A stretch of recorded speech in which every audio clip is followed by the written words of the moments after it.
and welcome back, ladies and gentlemen, as you join us for round number 4 of the 2026 MasterMac FAB-Racing British Minibike Championship. We're down here in Suffolk to Ellough Park Raceway for the 4th round of our campaign. Off the back of the opening 3 rounds of the season, we'll embark our way into the second half of 2026 this weekend. It's myself, Zach Sweeney, Riley Davis alongside me in the commentary box to bring you all of the racing action over the course of this weekend. And Riley, as we're towards the tail end of our qualifying sessions, a lot of excitement coming into this weekend. Basically is the stage setter for the Junior GP event at Silverstone in a couple of weeks' time as well. Yes, the countdown is nearly over. As you said, just 2 weeks to go until, as you may hear many times, many in this stream and many in previous, that this is the biggest mini bike event in Britain and in its entire history as well. It's going to be a great show, whether you're on track, whether you're watching at the track, or whether you're with us like you are now on stream. Me and Zach will be there live with that one for you, and I'm so excited. But for now, as you said, we've got some racing coming here at Ellough Park, and if the last round at Hooton Park was anything to go by, we've got some really good races on our hands. We do indeed. A stark contrast, I think, Hooton Park to Ellough Park. Both obviously geographically, one's up north, one's here in East Anglia, but also in terms of the track, configuration as such. You know, this circuit, we have spoken to a couple of riders, and as a circuit in of itself, in some of the lower classes, maybe going to be a little bit more difficult to overtake, but as we go through into the 50s, 70s, pit bikes and extremes, that's where really we're going to see quite a lot of action and overtakes, because as we were exploring a little bit earlier, the track itself definitely has a couple of decent overtaking opportunities, and also as well, not only with a couple of overtaking opportunities, but actually quite a lot of intrigue in terms of, well, the track layout itself, how many very long sweeping corners there are, a little bit of undulation over at the back end of the circuit as well. There's plenty of places where action can happen here at Ellough Park.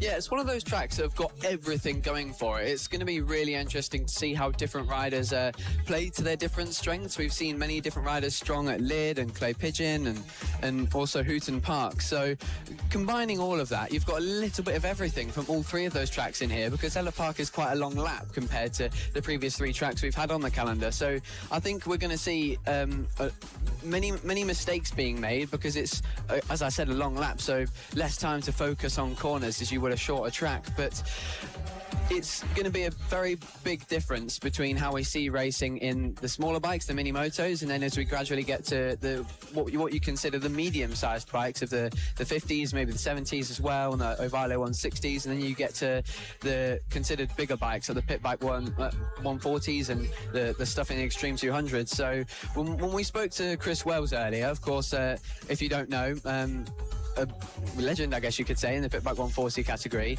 he was telling us how it's a lot easier here to overtake than it is at Hooton Park, and how it's really difficult in the top end of the track in the final few sectors, because of how different it is to the first half. The first half very fast and flowing, and you hardly even brake, and then you use it all at the end of the lap. But the mini motos, as you said to me earlier, you're going to find it really hard to overtake, because there's not a lot of braking zones for those bikes. Indeed. So big shout out, by the way, if you are now just joining us, perfect time to do so, as we're now concluding our final qualifying session of the weekend. For the majority of our classes, it dictates their starting position for all 3 of their races. A little bit different for Moto Team. Qualifying sets race 1, and then race 2, 3 and race 4 are all decided by the previous races of race results. But for the majority of the riders, a very important session then, in order to, well, give their weekend the best opportunity possible. We have seen some heroic rides from the back of the grid through all 3 races in the past, but it does make your life a little bit easier for all 3 if you can start towards the front end of the field. And for a rider, of course, like Emilio Pereira in the 50 category, he'll be starting that one from pole position. Just sits currently under half a second clear of Kellen Ratcliffe, his biggest championship rival, actually, you have to argue, in the 50. So make sure you are tuning in for the Nova Racing Metrochet Mini GP 50 class, because Pereira and Ratcliffe both look unbelievable over the course of the season so far, and have, well, shared a very fierce rivalry. Pereira, though, Ellough Park, historically pretty good for him, so no surprise that despite a little bit of a tumble in this session, he sits half a second clear at the top. Yeah, it's been quite an interesting Friday and Saturday morning for both our championship contenders in the GP50 class. Kellen Ratcliffe, I did notice yesterday, being here on Friday, had a bit of a slip-off as well, and it looked like he injured his hand or his wrist, perhaps, and thankfully he's back out there in fine form. He seems to be quite invincible, of course. If you remember back at Hooton Park, he had quite a big collision at the hairpin. I think he went into the back of Bradley Curtis and came off quite fast, and we weren't actually sure if he was uninjured, but he came back, he got back on the bike and raced straight away in the GP70 race after the restart. So it's really good to see him getting up so quickly, and I think as we see Emilio Pereira getting back on his bike to take it back to pit lane, that nothing is motivating them more than the fight in the title between each other. So I think the bike will be fine.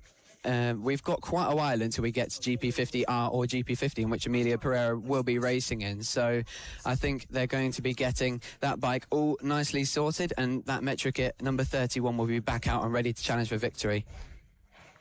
Indeed so. Well, the qualifying session has now just concluded, so I think we're awaiting the arrival of potentially one more session before we then head our way to the moto team for the first race of the weekend. So one more qualifying session in order to dictate the starting order. We will see the Extreme 200 class out on circuit, both the mixture of the juniors and the seniors, and also as well, Riley, a bit of intrigue with the Extreme class, because as we usually expect back at Clay Pigeon, it was Henry McCartney, it was Harrison Day who joined us as a bit of wild cards. We have also got a FAB-Racing legend in the form of Wilson Dilks joining us as well. So yeah, the Extreme class has been as competitive as ever, and as we always like to see, the extra spanners thrown into works, the bombshells, if you will, that drop their way in from weekend to weekend.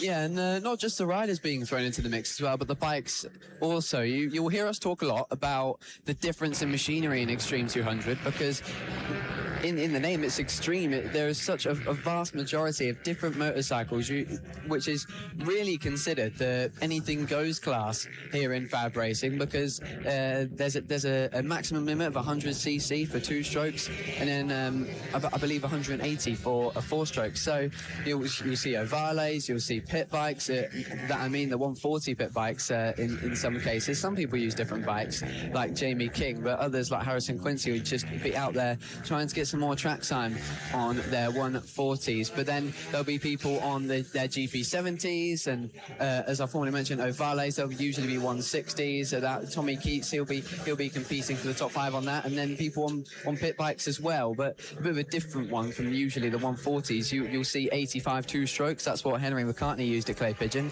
150 4-strokes. That's what Harrison Day used. But this time we're seeing that pit bike, the 2-stroke pit bikes, return in the form of Riley Paisley. He's back out here for the first time at FAB this season in the Extreme 200 class. And what you'll see in tomorrow's programme, a paddock show, where I did speak to him to find out that he's thinking about doing the rest of the season in FAB on that bike. So if he enjoys this one, he's competitive, we might be seeing him for the rest of the season in Extreme 200. Yeah, really good to see. Riley Paisley, a rider who has grown up in the FAB Racing sphere, and a couple of years ago, I remember actually had quite a dramatic incident at Three Sisters up over the crest, sort of as you go up the hill, his engine seized and threw him off, and nice to see him back on the bike so soon after that, and to still be continuing. We have got just shy, well, we're now into 2 minutes into the session. They've got probably about 5 or 6 more to set their fastest laps of the session. In terms of the Extreme 200, the junior category, because that's what predominantly a lot of the riders in this class are. They are the juniors, but we have got a number of seniors, so they have split themselves for this season. So the juniors and the seniors scored separately, but racing all together. In terms of the juniors, though, because that is where, like I say, predominantly all the riders are. Sebastian Gazlowski leads the championship after 3 straight victories, winning 5 of the last 6 races, by the way, through Clay Pigeon and Hooton Park. It's 29 points clear of Bradley Curtis, who has been probably you would argue his biggest rival. In fact, it's not really much of an argument. You would say his biggest rival across both the 70s and the Extremes. Philly Bowl, who didn't join us at Hooton Park, sits 3rd in the championship from Tommy Keats and Rex Austin inside the top 5. However, I think Wilson Dilks is going to be a little bit of a wild card, because as you can currently see, he sits top of the timesheets. In terms of his fastest lap time, he sits, 4.5 tenths clear of Sebastian Gazlowski in second. It's a 47.73 for Wilson Dilks. It's a 48.18 for Sebastian Gazlowski, who himself sits firmly clear of Bradley Curtis in P3. Yeah, certainly didn't take him long at all. So again, again what I said there about the difference in machinery, making for some really interesting qualifying sessions, and then races later on. Extreme 200 will be the penultimate race of Saturday's racing, so that'll be a good way to end it off. And it's a shame really that the seniors won't be at Silverstone, but it'll be good to see them getting out there in Ellough Park, because it's a really good track for the bigger bikes. It makes it probably a little bit more of a packed battle than you would normally see. Like we saw at Hooton Park, it was mainly the story of what you call the big three of Jamie King and Chris Wells and Harrison Quincy in the Pit Bike 140 class. But now I feel like it can spread out a little bit more, as I think when Chris Wells came to talk to us, he said the top 6 separated by 0.2 of a second or something like that. So I think we're in for some really good racing in every class here. I think we are indeed. One thing I did want to mention, obviously, Gazlavsky, we mentioned, obviously, GP70s. Once you've won the championship of GP70s, the next logical step is to go into the Moto4 British Cup. Not really an option for Gazlavsky, because he is so young and he is so talented at such a young age that you can just see him making his way into the first hairpin. Having a rider like Wilson Dilks, who obviously has won the GP70s, he's won the Extremes back in 2024. The last couple of years has been on bigger bikes at bigger circuits. I think in his rookie season, he managed to bag a couple of podiums in class in the championships that he's racing in at circuits like Cadwell Park, which are notoriously very difficult. For Dilks to come back in, I think this is a really good, if nothing else, a learning opportunity for riders like Gazlavsky and Bradley Curtis, because fair enough, it's all well and good racing against each other and learning from each other, but having a rider like Wilson Dilks come in, hit the ground running, be so quick, it's going to force Gazlavsky, it's going to force Curtis to find a little bit extra speed and maybe learn a thing or two from their old rival. Yeah, 100%. They're not quite at that mental stage yet where they'll see these wildcards pull away ahead of them and they'll think, I don't need to push for this. I don't need to attack because this person's not going to affect my championship. We saw that in full force at Clay Pigeon. Of course, the battles in Extreme 200 were just incredible. And if you haven't watched them, then after this broadcast, recommend going back and watching it. It was truly sensational. And hopefully we're going to see a replication of that today. And if we know Sebastian Gazlavsky, he will not lay down without a fight, especially if it's someone like Wilson Dilks out in front of him. He wants to prove that he is not just someone who's winning at the moment. He could have done it back then when there was people so fast like Wilson Dilks, like Harrison Day, and he's proving that by destroying those lap records from last year. Back in 2024, Wilson Dilks as well dominated the GP70 category, and what was a pretty decent field, it must be said. He had riders like Archie O'Brien who, took him all the way through the season. Basically, it was such a good rivalry between the pair of them. Archie O'Brien desperate to get that sort of maiden victory of the season and came ever so close, perilously close on multiple occasions. And what a rivalry the two of them shared. Ultimately, Wilson Dilks had the measure over that one. But yeah, it just goes to show the level of the talent that we've had through the FAB-Racing paddock. For Wilson Dilks, though, he currently sits top of the timesheets with his last lap, a 48.6. However, that's not his personal best. His personal best goes the way of a 47.593. The only other rider into the 47s is Gazlavsky. It's just under 4 tenths shy of Wilson Dilks. Behind that comes the 71 of Bradley Curtis. He's on a 48.5. Rex Austin just behind that on a 48.7 from Logan Cousins. Then comes Mason Fedrick, Tommy Keats, Dylan Torin, Riley Paisley, and Harrison Quincy inside the top 10, separated by 1.7 seconds. So a pretty substantial gap, it must be said. But for Sebastian Gazlavsky to be within 4 tenths of a rider like Wilson Dilks is a pretty good way to start your weekend. Yeah, 100%, especially with how experienced Wilson Dilks is. We've just touched on it before, but the lap times that they're putting in at this early stage, because usually we see lap records come along in the races. It's a little bit different to what we'd see in the higher categories, the ultimate racing championships like MotoGP or World Superbikes or British Superbikes. The lap records usually come in qualifying, so have a qualifying tyre and they'll be all pushing everything they can. Whereas in a race, the tyres are the same. There's no difference, and they're all pushing for the win. They're more likely to push for the win because they have more adrenaline after a race start, or if they're in a battle. So for them to be this close to the lap record, which, by the way, in Extreme 200s is a 46.7 by, of course, Wilson Dilks, which was set last year, it's really impressive. And I think that record, maybe not just by Wilson Dilks, but by Gazlavsky as well, maybe Bradley Curtis, if he can get close and in the battle, could easily be beaten in this race. Potentially so, towards the tail end of this session. I'll just keep an eye out for as to whether or not check flag come out. So 3 minutes left. I've just seen as Rob puts the timer on the gantry just to warn the riders that their time is of the essence to put a lap in. In terms of how you approach a qualifying session, though, of course, even at this level, they are going to have some sort of a strategy about it. It's not a case of just go out and go as fast as you can for the entire session. Will they have any idea of maybe a push run plan? Will the tyres be better activated at the beginning of a session, at the end of the session? Obviously, the track over the course of the weekend will get more and more rubbered in. The more rubber you've got, the more grip you've got. Maybe you can attack the corners a little bit more.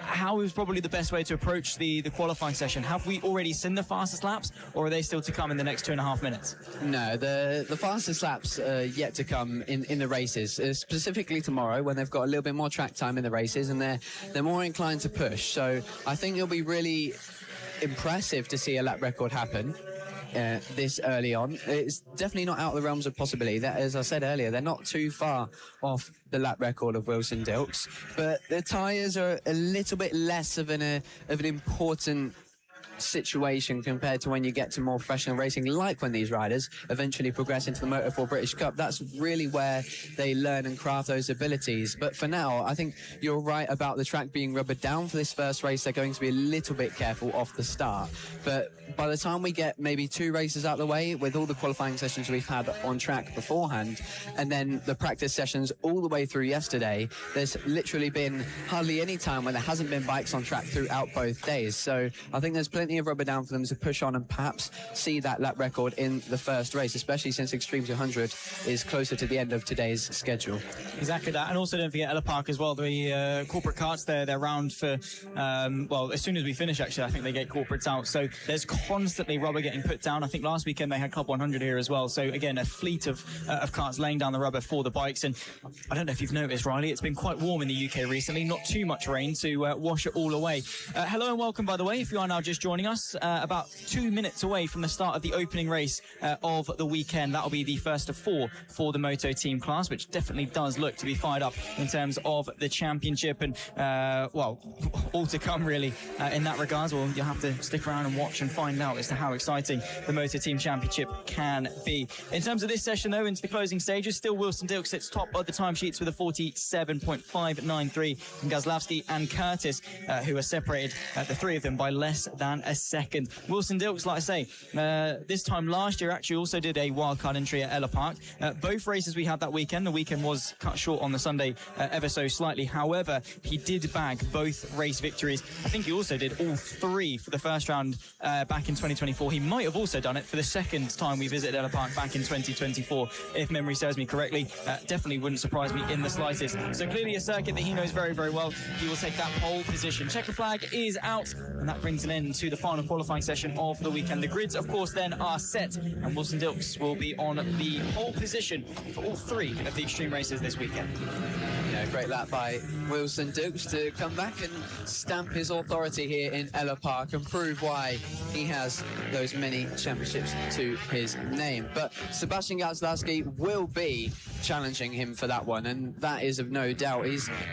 What we actually forget is that this is his first time at these tracks every single round we go to on a GP70, because last year he was on the 50s, and the fact he's able to put these laps in, I mean, it doesn't sound a lot, 20cc, but when you're on these tiny little bikes on these really tight tracks, it makes a world of difference, and it really is impressive to see. Absolutely that. So, well, constantly learning, and yeah, you have to say he's doing very, very well indeed. Just to again remind in the sort of the most recent case, I suppose, of the GP70 FAB-Racing champion going on to bigger and better things, Harrison Day, off the back of Brands Hatch in the Motor4 British Cup. His pace unbelievably promising for his first time at the circuit. I think topping a free practice session and being in podium contention before a crash in what was, I think, the 3rd and final race of the weekend for Harrison Day, but nonetheless looking incredibly competitive up there in the top 10 of the championship. So definitely the place to be out there on the grid, and for both the extremes and for the 70s, 2 of the highest flights of mini bike racing in the UK, giving the stepping stone for talent all the way to the World Championship level. We're about to get ourselves ready and raring for the opening race of 11 today, but also the opening race of the weekend entirety. Round number 4 of the 2026 FAB-Racing British Mini Bike Championship. It's time for Moto Team. First race of the day, And the first of 4 races for Moto Team coming your way here on Saturday afternoon. Half the schedule here on Saturday as we would have on Sunday, but plenty of action. Saturday, in some ways, despite being less on the schedule, is more interesting in some cases because we have no idea what to expect. We've seen qualifying, but it's rarely much to go by, especially in FAB-Racing, let alone motorcycle racing or motorsport in general. And I think the main story here at Ellough Park is wildcards across many classes, and one of them, a name you'll be very familiar with here in FAB-Racing, Pit Bike Sonic, or Jamie King, is out there in Moto Team. So it'll be very interesting to see how he gets on and fares against Acme Racing, because one of the big headlines coming into this round is that there was 1 point splitting Marco Pandolfo and Sam Clowes. Of course, if you don't know their real names, their team names, SFC and Acme Racing. But another big headline to follow that, SFC not present. So Acme Racing looking to clean up and take as much points out of them as possible in the championship, heading to the next round of Rowra for these guys at the end of August. But can Jamie King stop that?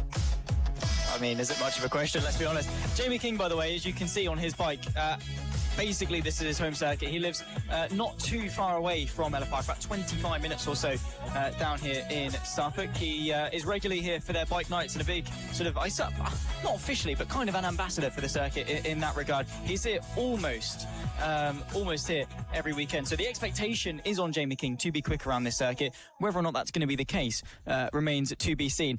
In regards to, of course, the championship, and Riley very much rightly said, there is only 1 point separating the top 2 in the open class. And for Acme, with the 4 races per weekend, you're punished for missing around. There is no drop scores in FAB-Racing, and if Acme can win all 4 races in the open category, they'll bag themselves 100 championship points. That will give them a 99-point lead over SFC going into the rest of the season, and that's going to be a very tough deficit to reclose in that bid for the championship. Yeah, exactly. You feel like it might just almost write off their championship hopes unless Acme miss a round. But considering how dedicated to this championship Marco Pandolfo is, I don't see that happening. If you go by last year, how dominant he was, nearly every single race to his name on the top step of the podium.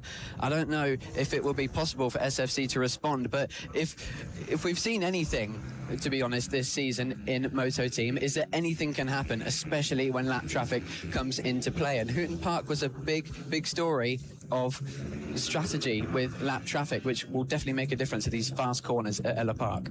Exactly that. Of course, well, some of the biggest bikes that we've got in the paddock in the form of the Moto Team. And the intrigue, of course, with Moto Team is the emphasis there on the team. Typically, you will see, oh my goodness me, there's quite a few of them this weekend as well. You'll see similar riders on the bikes, but the point is that the whole, I guess, framework, I suppose, of this championship is the fact that you can swap out the riders. It's the bike that scores the points, not necessarily the rider that's on it. So if you do want to get yourself a race-ready bike and join us for a FAB-Racing round, you can split the costs with a mate. There's, of course, 2 qualifying sessions and 4 races, so it splits nice and evenly down the middle if you did want to split yourself and split the costs. Go Racing, probably some of the most budget-friendly forms of motor racing in the UK, in the world potentially as well, out there on the grid. You can see the front row of the field, though, the all-green number 8 of Team Acme Racing, alongside, of course, Pit Bike Sonic Jamie King on the front row. Behind that, the 141, that, of course, being Ivana Di Francesco on the all-white machine. He'll be starting directly behind the race leader, although in the standard category, so maybe not vying for overall victory, but who knows when it comes to Moto Team. A little bit of shuffling around on the grid. They'll then go for a formation lap before they grid themselves back up again and go racing around Ellough Park. Just over a kilometre in length, I think 1.1 kilometres in length is Ellough Park. Let us know if you're watching along at home who you are cheering on. Let us know where you're watching from as well. I know we do reach quite a global audience as a championship, so let us know who you're cheering on for, what your favourite race of the weekend is going to be, and how you're finding the action on that build up towards the Junior GP event at Silverstone. Riley, any predictions for this race? Jamie King starting on the front row alongside Team Acme, who are coming into this, of course, with plenty of opportunity and almost an expectation to do a clean sweep. Well, if Jamie King get a good start, I think we could see a really good battle between him and Acme Racing. Acme Racing on pole position, as to be expected really at this point, but Jamie King, there's nothing really that boosts you quite like a home race, and this is very, very much, as you previously mentioned, a home race for Jamie King. It's practically his second home here, especially if you've seen his YouTube channel. So we might just see a duel for the ages between the blue bike and the green bike. Let's see if he can take any points away from Acme and help SFC in the championship fight. Maybe so. Who knows? Jamie King as well. We'll see him out in the extremes. We'll also see him in the pit bikes doing 3 classes this weekend. He's going to be absolutely exhausted by the end of it, but he does a couple of park runs, so I'm sure he'll be fine. He is on the 76, the red and the white and the black bike, just alongside the team Acme number 8. And as well, Riley, I mean, really good to see. Caught me by surprise a little bit just how many bikes are on that grid with Motor Team. The last couple of years have been a little bit difficult, but into 2026, the championship itself is sort of... it's been a bit of a breath of fresh air for them. They've attracted a lot more talent, a lot more competition, and really the racing in 2026 for Motor Team, truthfully, has been one of the best championships in the paddock. Yeah, makes it all the more interesting, though, when lap traffic comes into play for the race victory, as we now get racing for the first race of the weekend in a few moments' time. Now they're on the warm-up lap. Now, as I formerly mentioned, Acme Racing on pole position, though. I think if they can get a good start, try and break away, I think they can have a really good chance at taking victory. But as you just mentioned there, Zach, a really big field, and lap traffic will really play a part in this race, especially if it comes down to a 1-to-1 fight. But will it be for Jamie King? I'm not too sure, because it's not the bike he's used to. He's ridden this bike quite a few times at Ellough Park and Ellough Park as a whole. But after all, he's pit bike Sonic, not Moto Team Sonic. So you'd think his profession would most likely come in the pit bike class. But we'll have to wait and see how he performs in this one. Indeed. So Team Acme Racing, by the way, have taken 7 of the subsequent, the ongoing 12 races that we've had so far this season. They've been on the podium on 11 of those occasions, not finishing outside the top 2. They did DNF race 4 back at Lid, where we did have a little bit of a shower just beforehand. I think they suffered a couple of bike problems, but trading victories all the way through the season have been Team SFC and Team Acme Racing, 4 and 7 apiece. But consistency for SFC have put them on top of the championship, but they are not here this weekend. So the opportunity and the pressure potentially lies on the shoulders of Marco Pandolfo. It's eyes to the lights for the first time this weekend. Round number 4 of the FAB-Racing British Minibike Championship, and it's time for some bikes and beckles as we go racing side by side as Pit Bike Sonic will try and chuck a move to the inside of the opening corner. Team Acme on the outside of the long sweeping right-hander at turn number 1 will not prevail. It's again another opportunity towards turn number 2. There's a rider down before we've even got themselves going. Meanwhile, a fight for the lead at the front, because down the inside once again, the Team Acme number 8 goes through to keep the race lead.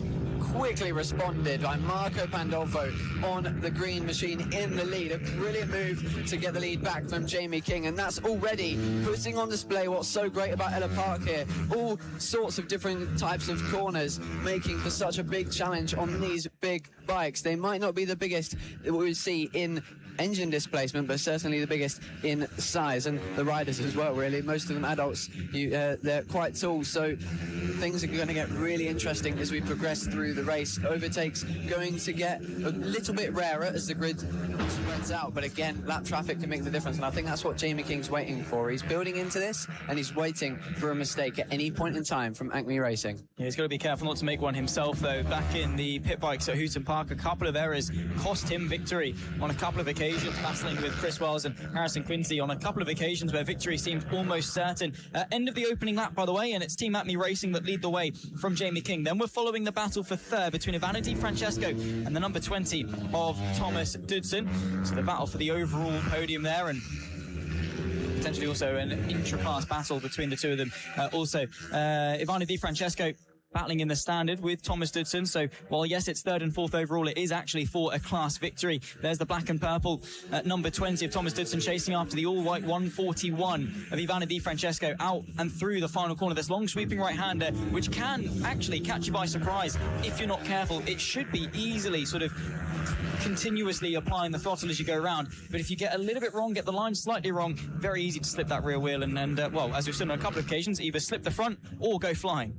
Or make a mistake on the entry and allow someone through on your inside. Either one, it is not preferable at all. So, yeah, it's a really technical track, one where you have to really think about it. And on these bigger bikes, with tracks we've seen so far, with the tracks being so tight, it's a little bit easier to know where to put the bike. And when you see strengths and really fast laps here at Ellough Park, that's when you know someone's really got their bike figured out, really got this class figured out as a whole. But you know, another thing to add to that is just how they overtake people as well. It's such a flowing track. It can either make it better for you or harder. If you're that fast, it can really benefit you to pull away from the rest of the field, but you can be as fast as you want, but you can struggle to overtake, and that will make a big difference. When you catch up to the lap traffic, you're on a flowing circuit like this, it's not as easy as just outbraking who's in front of you. No, not in the slightest. There are a couple of occasions where that can work, but you have to set it up in advance. You know, it's fair enough, you've got a very nice run into a hairpin. The inside very nicely opens up as well as you go in. So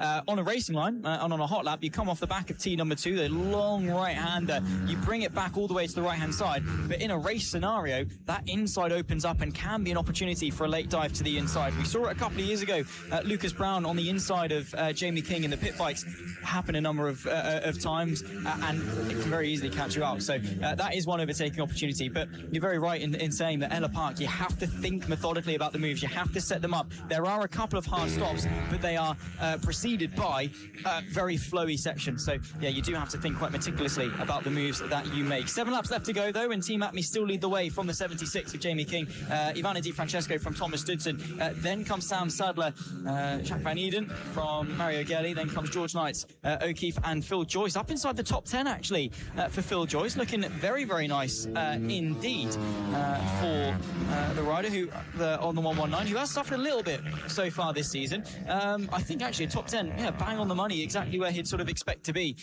here at Ellough Park. So looking very, very strong in what is actually, to be fair, a very competitive motor team field. The top 10 this weekend probably is going to mean just that little bit more than it did at rounds previous. Yeah, exactly that. It's a massive field here at Ellough Park, just proving how much people love this track and how good racing can get here. But when going back to what I was talking about, how it can be difficult to overtake on these bigger bikes, is that getting in the rhythm as well.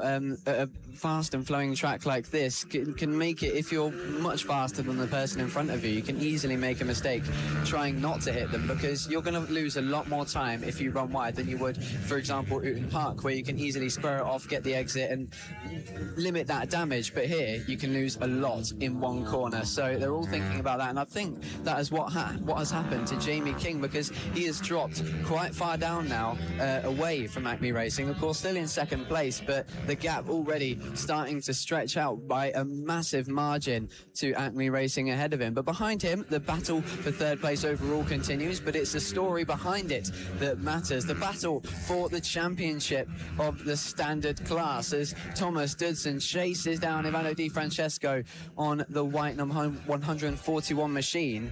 Thomas Dudson, he's still not managed to find the podium yet overall, just at this point in time of the season. So he'll be really disappointed with that, regardless of his pace. It's surprising to say that he's not managed to get a podium, and I think it might be possible today, because he's done a really good job to stay on board and consistent with Ivano Di Francesco, and is now waiting to find that move.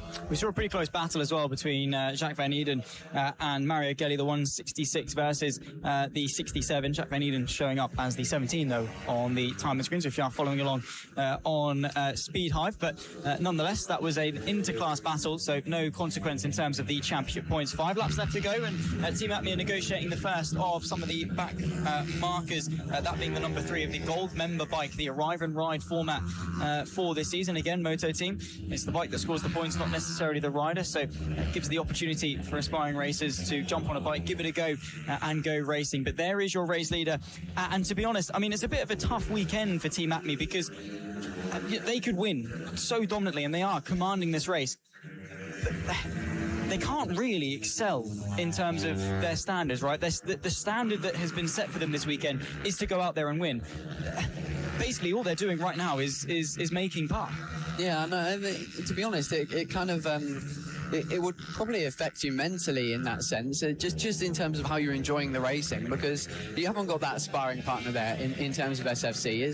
Acme Racing, the expectation is always to come here and win, to come everywhere in FAB-Racing and find victory. And to be honest, with SFC absent from this round, they might not just be pushing as hard as we might see. Marco Pandolfo probably not looking for the lap times that he probably set last year, because after all, if you don't need to do the lap times, it's not worth risking it. And if you haven't got someone to battle, it's a lot harder to push on and continue on amazing speeds. Exactly that. Just looking now for the battle. So the 67 there, is that green or yellow? I can't tell. Of Jacques Van Eden. Don't ask me in the slightest. Nonetheless, he's leading that little train. Just behind him, Lucas Reed, the 23 from Harrison Quincy, and George Knights in the battle for what is P10 overall, with just 2.5 laps left to go for the opening race of 11. Speaking of the 11, there he is. That's Malcolm Stein making his way in towards turn number 2. Back to our race leader, though, Team Acme. The gap back to Jamie King now incredibly substantial. So, yeah, still impressive nonetheless. Jamie King still waiting for him to cross the line. 8 seconds is the margin that Team Acme has been able to build on average, about a second a lap quicker than Jamie King. Last time through, 52.693 to 53.443 for Team Acme. Definitely showcasing they're the experts in Moto Team. Still with some lap traffic to negotiate as they'll make their way on to the final lap of the race next time by. He's broken everyone's spirits and is now relaxing at the front of the field, because he doesn't want to push on too hard, as I mentioned earlier. He doesn't want to risk anything, and now going around the outside of Madison Martelou and trying to contend with both of these riders here. And that's a case in point, a perfect example of how difficult it is not just to overtake your rivals, but overtaking lap riders as well is very, very difficult. And now we're going to see Ivano Di Francesco, like he's pulling away as well. He's in third, and Thomas Dudson, unfortunately, looks like that challenge for the podium has started to slip away, but plenty more chances, especially in the case of Moto Team. 3 more races for Thomas Dudson to try and get on the podium, but 3 more races that I think we're going to see Acme Racing on top. Quite interestingly, though, Jamie King was able to gain nearly 3 seconds, 2.5 seconds on Team Acme that last lap, by virtue, of course, of Acme having to negotiate some of those lap riders. Largely going to be inconsequential, and Team Acme, Marco Pandolfo, can take his time negotiating his way through. Final lap of the race, the checker flag, of course, awaits the arrival of the championship leader, who is doing exactly what is expected of him. When your championship rival misses a round, you've got to come out swinging, you've got to maximise it. They'll take the lead of the championship, and with it will take his 8th victory of the season. Through the final corner here at Ellough Park, the first race of the weekend for Moto Team goes the way of Team Acme Racing. They take victory in the open class, and some 6 seconds later, Jamie King will take his first podium in the 2026 season of Moto Team. A few seconds after that, though, Ivano Di Francesco will take victory in the standard class and extend his lead at the top as well, with also his 8th victory of the season. Oh, a bit of an issue there, I think, for Ivano Di Francesco. Thankfully, though, after crossing the flag, he'll be grateful for that one. But there you go. There is your top 3. Team Acme Racing, and Jamie King comes home second. And now the timing saying Thomas Dudson came home for 3rd place. So perhaps Ivano Di Francesco rolling to the line, so perhaps getting that issue before then, and Thomas Dudson just making it across the line. So it's a shame we didn't see the end to that one, because that could have been really intense. And Ivano Di Francesco, there you can see, really disappointed to have missed out on the overall podium and, of course, the win in the standard class. But just as we were saying, the chances might be over for Thomas Dudson. It looked like we didn't expect that to happen to Thomas Dudson. It looks like his chains come off there. You can just see a lot of slack for Ivano Di Francesco, so it does actually promote Thomas Dudson to the victory in the standard class. Nonetheless, though, Team Acme Racing, fastest lap of the race and extending their points lead at the top with a victory at Ellough Park. Jamie King on home soil brings it home in P2, with Thomas Dudson P3 overall, his first overall podium of the season, and a victory in the standard class. Ivano Di Francesco, despite the chain problems, finishes 4th ahead of Sadler, Mario Gelli, Jacques Van Eden from Reed, O'Keefe and George Knights, the overall top 10 after a very intense 11 laps of racing. The first of 2 Moto Team races today. They start and end proceedings here at Ellough Park. And Riley, like we said, for Team Acme, there's not really much that they can do to exceed expectations this weekend. They're bang on where they need to be, maximising the points, and they've just got to keep that momentum up for the rest of the weekend. Yep, exactly that. You just got to keep plucking away and making sure that there is no mistakes throughout the weekend to ensure there is no points lost. And that, I'm sure, is something Acme Racing will do just fine, and especially if last year was anything to go by. You may have heard us say many a time about how many races Acme Racing took home on the top step last year, and looking to make that happen again this year with SFC not present. That's a real shame, to be honest, because I think here we could have seen a really, really good battle between those two. But maybe we've been treated to so many battles, the gods of racing decided we need a bit of a breather from Moto Team for now, because we've got some more racing coming your way.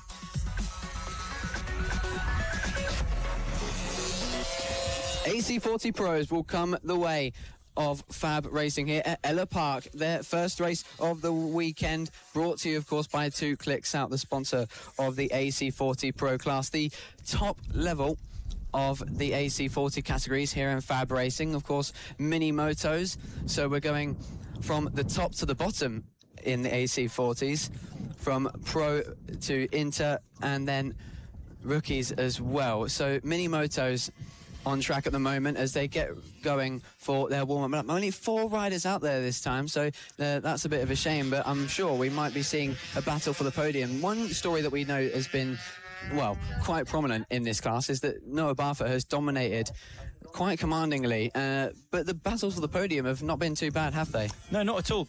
By the way, the grid, albeit fairly small for the AC40 Pros, Finley Styles pole position by just over a second for the 19. Noah Barfoot, championship leader alongside him, James Dermott and Randy Carter, the 4 riders for this grid. And yeah, you're right, so far 9 races for the AC40 Pros. Noah Barfoot has won 8 of them. The one that he didn't win was race number 2 at Lid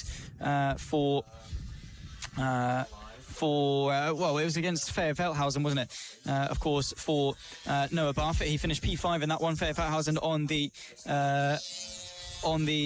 as a guest entry for that weekend, took 2nd, 1st and 6th. So Noah Barfoot, that was his only race that he didn't win. Of course, they'll be making their way around. They'll be doing some racing, of course, for this one. And let's see if Noah Barfoot can take victory for the opening weekend here at Ellough Park. Of course, with here... You yesterday, Riley, you took a little bit of a wander through the paddock. Of course, the AC40 Pros, they'll be making their way around on the grid. What we're going to do, though, is step aside and give you a bit of a tour of the Fab Racing British Minibike paddock. Hello and welcome to Ellough Park. You join us for round 4 of the Fab Racing Mini Bike Championship, and the countdown to the Junior British Grand Prix continues with just 2 weeks left to go for one of the most historical events in mini bike history. You can just see out behind me, we are at the heart of the Fab Racing paddock here at Ellough Park, and we're seeing some riders get out for the final few practice sessions. Right now out on track is Mini GP 50R. You'll be watching this on Saturday, where there's plenty of racing to come, brought to you by myself, Riley Davis, and Zach Sweeney. But right now, we're going to take you through a little paddock walk to, you know, have a look at all the things going on in Fab Racing. It's been a while since we've done a paddock walk, as we see one of the O'Keeffes coming along on their Moto Team bikes. Let's take a walk then, shall we, as we make our way down. We'll let them get all sorted out for now and get their gear off, because it's quite warm here at Ellough Park, but there's plenty of stories going on here at Fab Racing as we head to Silverstone. While that's not a round that counts to championship points, it's certainly a round that counts to drama and excitement. I mean, some of these kids racing in front of their home crowd, which is going to be incredible. An incredible feeling as well, to race in place with so many of their heroes. Eddie O'Shea, someone who's come through Fab Racing as well, who's going to be at the British Grand Prix and hopefully spectating alongside our racing on Friday and Saturday. But enough about Silverstone and more about Ellough Park. It's a very fast and flowing track, and it's going to make for some fantastic battles. So I'm hoping we can get a word in here with some of the riders and some of the stars of Fab Racing, the stars of the future, of course. But at the moment, it seems to me like the paddock is a little bit dead. Quite a few people out in sessions. Emilio Pereira, his bike was just there. We passed him. The number 31, he is currently out in the Mini GP 50R session. We continue to look on. You can see some more bikes there, some Ovales and another Moto Team bike coming in. So yeah, not the most fortunate circumstances as we see. Here's someone to keep an eye on. Is second in the championship, Acme Racing on the green number 8 bike in Moto Team in the open class. that title fight is going to go right down to the wire between him, Marco Pandolfo, on the Acme Racing machine, and Sam Klaus on the SFC bike. So make sure you're in there for that, because they're split by just 1 point going into this round, and they're not going to be at Silverstone, so their championship is building up to be a great finale. Despite the domination we've seen in Moto Team through this season so far, I think we're going to see a big battle between these two at this race, because there is many overtaking opportunities, but we'll continue to march our way down the paddock and get a word with someone. It really seems like everyone's gone to bed, to be honest. It is quite hot, so what we might find is quite a lot of people in caravans getting in front of the aircon. I can tell you that we certainly were getting behind the fan in the nice cool air, because it really is heating up here at Ellough Park, just as the drama and action is, as we're going to take a peek into this awning and we join Team Acme Racing fighting for the title in the Moto Team class. You've got SFC as a rival at the moment, and that championship really going so far. And is this a track that you think you'll be able to take the fight to SFC? Well, unfortunately, I think Team SFC are not here this weekend. But yeah, it would have been nice if Sam would have been here. It's a track that I like. I feel comfortable even riding. This bike feels amazing in those S's. So yeah, I can imagine. It's a really fast-flowing track, isn't it? And on these bigger bikes, compared to the smaller bikes in the rest of the paddock, it can make for some much better racing compared to some of the other tracks that are quite hard braking. But nonetheless, despite Houghton Park being quite hard to overtake, you and Sam Klaus on the SFC bike, you brought us an amazing show. Let's just speak on that, because that was an amazing round, wasn't it? Yeah, it was a brilliant race, and Sam did it really well. It was a fight that went down literally to the wire, and we ended up on even points, and it was literally down to the 10th in 4 races. So it was an amazing weekend. Yeah, it certainly was. Well, it was great to talk to you. Thank you very much for giving us your time, and good luck for the rest of the weekend. Of course, your title hopes still very much alive. I think it's just 1 point between you and SFC, and obviously, as you said, with SFC not here, that could bring a very big advantage to you in the championship. So, yeah, good luck, and we wish you all the best. Thank you, guys. Ciao. Thank you. Well, it was brilliant to talk to the Acme team. As you can see, that beautiful green machine. Of course, these bikes 125s, it's the most accessible class as well as Moto Team. It's great to get out there and have some fun with your mates. Of course, you can get multiple riders out there in one team. That's why we have 4 races a weekend for Moto Team. So it'd be a shame to see them not at Silverstone, but we are certainly not short of any Moto Team action. 4 races in one weekend makes for the longest calendar of all of the classes here at FAB-Racing. And we'll continue walking on down through the paddock, as you could just see there a lot of Moto Team riders coming back in. We were actually given a shout to Riley Paisley to come and talk to him. He is wildcarding in this one in the Extreme 200s on his pit bike, and that'll be really interesting to see, a 2-stroke pit bike getting out there. Last time we saw one of them was when Henry McCartney took one to Clay Pigeon and brought on an amazing podium battle between himself, Harrison Day, and many others like Tommy Keats getting in there on the Ovale. So Extreme 200 is another class where it's great to see the difference in machinery making for such incredible racing. And now we'll make our way over to this awning on the left. It really does seem like a lot of people have packed up and gone for an afternoon siesta perhaps, but we'll wait and see to if we can get a word with Riley Paisley. As you can see there, number 17 pit bike, that's the one that he'll be out there on for this one, and Daisy Grayson's AC40 Inter machine there as well. The number 19, she had a monster crash at the previous round of Houghton Park, and she unfortunately broke her collarbone, but thankfully she's back and she's ready to go. She's done a few laps. I saw her on Instagram on her bike in another track, and she's ready and raring to go. She's really excited, and it's really good to see that confidence being there for her. So we hope that Daisy Grayson can fight for the title, as she so valiantly has been with Logan Paisley and Jensen Brown, so many other riders here, and it'll be great to see Riley Paisley out there in Extreme 200. But with great timing, do you guys fancy a word to join us? Max Keats joining us here at Ellough Park. It's getting a bit warm, but you've had a pretty decent run around at the moment, been challenging for a good few top fives and more than that as well. So you've been really delivering some battles, that's for sure. The mid-pack has been very interesting to see. Yeah, it's been good this season already. We're just trying to get at least top 5 for now, and then maybe a bit more later on into the season we can start going for podiums. Yeah, that's the goal ultimately, podiums all the time, and at the moment you're doing a really good job, a consistent job as well, so not too many mistakes either, so I think you're having a really good start to the season. Will you be at Silverstone, and on a scale of 1 to 10, how excited are you? Yeah, we will be, and I'll be like 5. Like, yeah, it'll be good to like see because it's more bigger tracks and we get more like time on the track as well.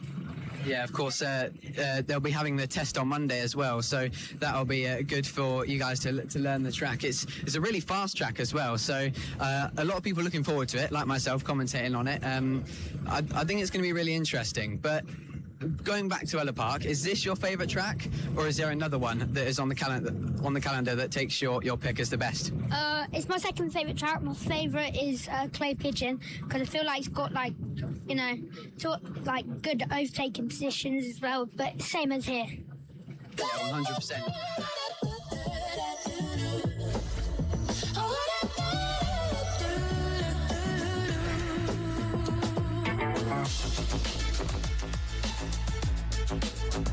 Welcome back then to Ellough Park for round number 4 of the FAB-Racing British Minibike Championship, brought to you by MasterMac Surfacing. Gearing ourselves up for the next race of the day with the AC40 Rookies Cup, brought to you by Grassroots to Grand Prix. And in the fight for the championship, Eros Garrett's consistency is giving him the measure over second place man Harry Burridge, who didn't join us at Lydd, but has since been on a dominant run of form, taking all 3 victories at Clay Pigeon and 2 of the victories back at Hooton Park. Eros Garrett, though, and his consistency, all that he needs to sit 26 points clear of the Rookies Cup Championship. From Tyler J. Windard, Bobby Baker, who will start this race from pole position, and Albie Miller, the top 5 in the championship, with a tie actually between Windward and Bobby Baker in the fight for third and in this championship. Nonetheless, Riley, looking good, of course, for this race. Rookies Cup, the youngest riders in the paddock, and once again, standout grid this weekend, brought to us, of course, by Grassroots to Grand Prix. Yeah, 100%. Just like Moto Team, always a really packed grid. So great to see so many riders getting out there and enjoying their very first stages of mini bike racing. Start your kids' career here at FAB-Racing and watch them grow through the ladder, as we've produced so many riders from Grassroots to Grand Prix and then to many other stages like that. World Championships, British Championships, and all forms of motorcycle racing have come from the FAB-Racing paddock. And it all starts here in AC40 Rookies. And you were speaking earlier about Eros Garrett's consistency. That was the main headline, you have to say, last time out in the Rookies class at Hooton Park. But only one win to his name, and he has that championship lead because, obviously, as you said, Harry Burridge not at Lydd, but Harry Burridge, if he's able to claw some really strong points out of Eros Garrett yet again this weekend, we could see him start to rise to that championship challenge. Potentially so. Harry Burridge, like we say, in the 6 races that he's competed in, he's won 5 of them, and race number 2 at Hooton Park, he had an off on the opening lap, dropped all the way to the back of the grid, fought his way up all the way to 7th position by the end of it. So he missed out a potential 75 points at Lydd and sits only 26 points back, as we've still got just over halfway of the season to go. So the championship battle between Eros Garrett and Harry Burridge is absolutely on. Of course, we'll run you through the grid in just a few moments' time. In fact, actually, what I am not seeing is Harry Burridge's name. So we have picked that up for seemingly very little in that sense. Of course, we'll run you through the full grid in a moment, but what I can tell you is that Bobby Baker is on pole position for this race. He's taken 2 podiums thus far this season and hasn't finished a race outside of the top 10. So from pole position for their 3 races this weekend, Bobby Baker could be looking very good to go for the overall victory for the first time in 26. Yeah, let's hope for it, because he's done a really good job of challenging for podiums on multiple occasions, all the way back to his first round of appearance. And it's been a shame to not see him on the top step, to be fair, because he's been challenging for that victory quite predominantly in all of the races we've seen him in. So I think this time, if he gets out there and tries to get a gap, which we've seen happen quite a lot so far this season in AC40 rookies, he can definitely have a chance of breaking away as the battles ensue behind him, because big groups are quite easy to form when they're small bikes on a wide track, and so many of them. Exactly that. What is 26 riders taking to the start of the Grassroots Grand Prix AC40 Rookies Cup here for FAB-Racing. The very first step was a long road, both through grassroots and all the way up to the top of motorcycle racing.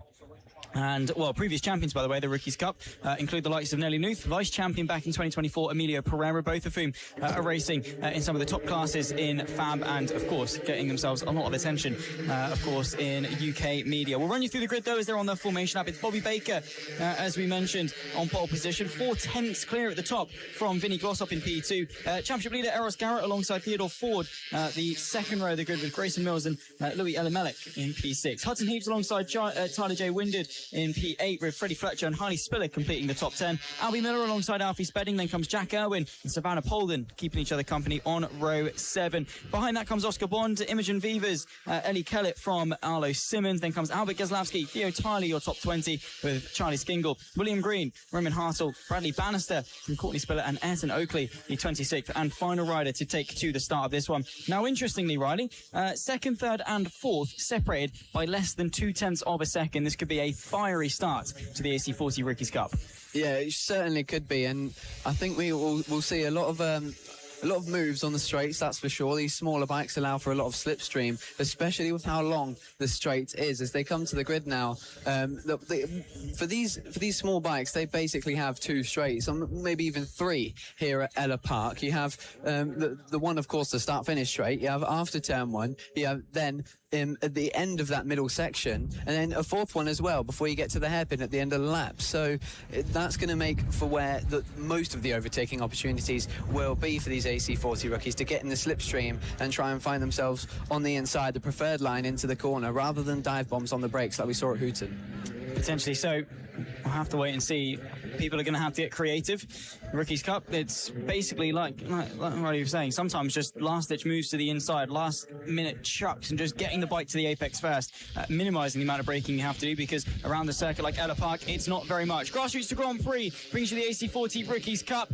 For round number 4 of the 2026 Championship, they will go racing. Bit of a jump start there, though, from the number 8 of Tyler J. Winded, though, eager to get going as they're 3 wide towards the opening corner. Around the outside into turn 1, that's Bobby Baker. Vinny Glossop, though, I think is the one that has the measure, got the jump, and will lead them towards turn number 2. Defensive in the fight for second as you desperately try and pick them apart. A army of 26 Rookies Cup riders forming their way through the opening sector here at Ellough Park. But for right now, it's the 64 Bobby Baker who's back into lead of the race and leading for the first time in 2026. Yeah, trying to replicate, just as I said, to pull away, get the lead and find a gap, because this battle is going to keep building in this middle part of the lap, especially when some dive bombs get thrown and everyone runs wide. You can see there Eros Garrett, I think, is in 3rd place, trying to challenge this top 2 at the moment. Already you can see a gap forming as wide there goes Bobby Baker as they now head round to the final hairpin before they go right and into that fast corner before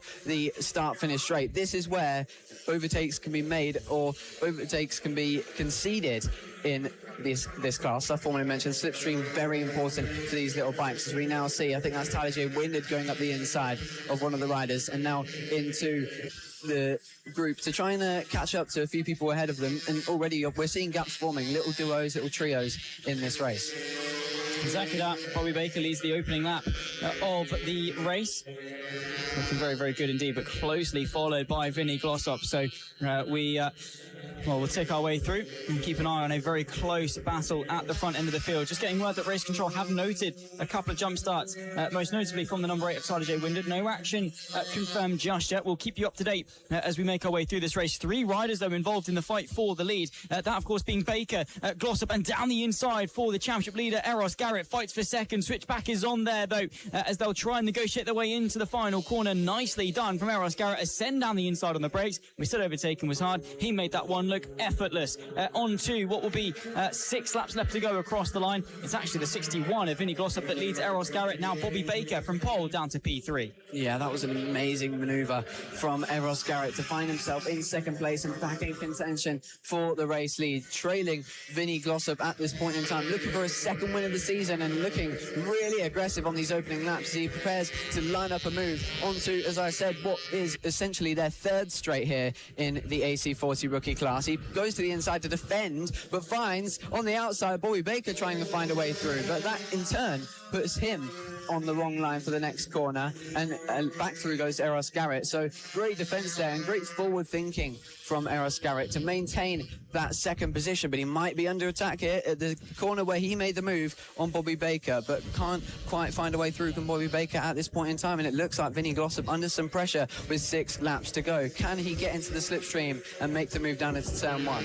Vinny Glossop, by the way, a brand new rider, it seems, here at Ellough Park. Best result of the season before today was P10 back at the opening race of the season. Down the inside, though, Eros Garrett searching for his second victory of the season, and you can see they're flying in formation towards turn number 2. 3 riders all in contention of this, but Eros Garrett the one to get the measure. Down the inside, Bobby Baker will try it on Vinny Glossop as well through turn number 2, the second apex of that long sweeping right-hander. But for now, it's Glossop that sits in second. Look at Eros Garrett, though, trying to get away. Like I say, searching for his second race victory of the season. For Vinny Glossop, it would have been a, well, heroic maiden victory of the season, because, like I say, hasn't finished inside the top 10 since the very first race of the season, and right now fighting for the potential race lead, at the very least a podium. Yeah, and that's why we might just see a little bit of an advantage in the later stage of the race for Eros Garrett and Bobby Baker, who are more used to fighting up at the front end as in turn there. Perfect example in that corner. Unfortunately, at the hairpin, we see Vinny Glossop running slightly wide and allowing Bobby Baker to get all the closer. Eros Garrett hasn't pulled out as big of a gap as we thought he would have in that second half of the lap.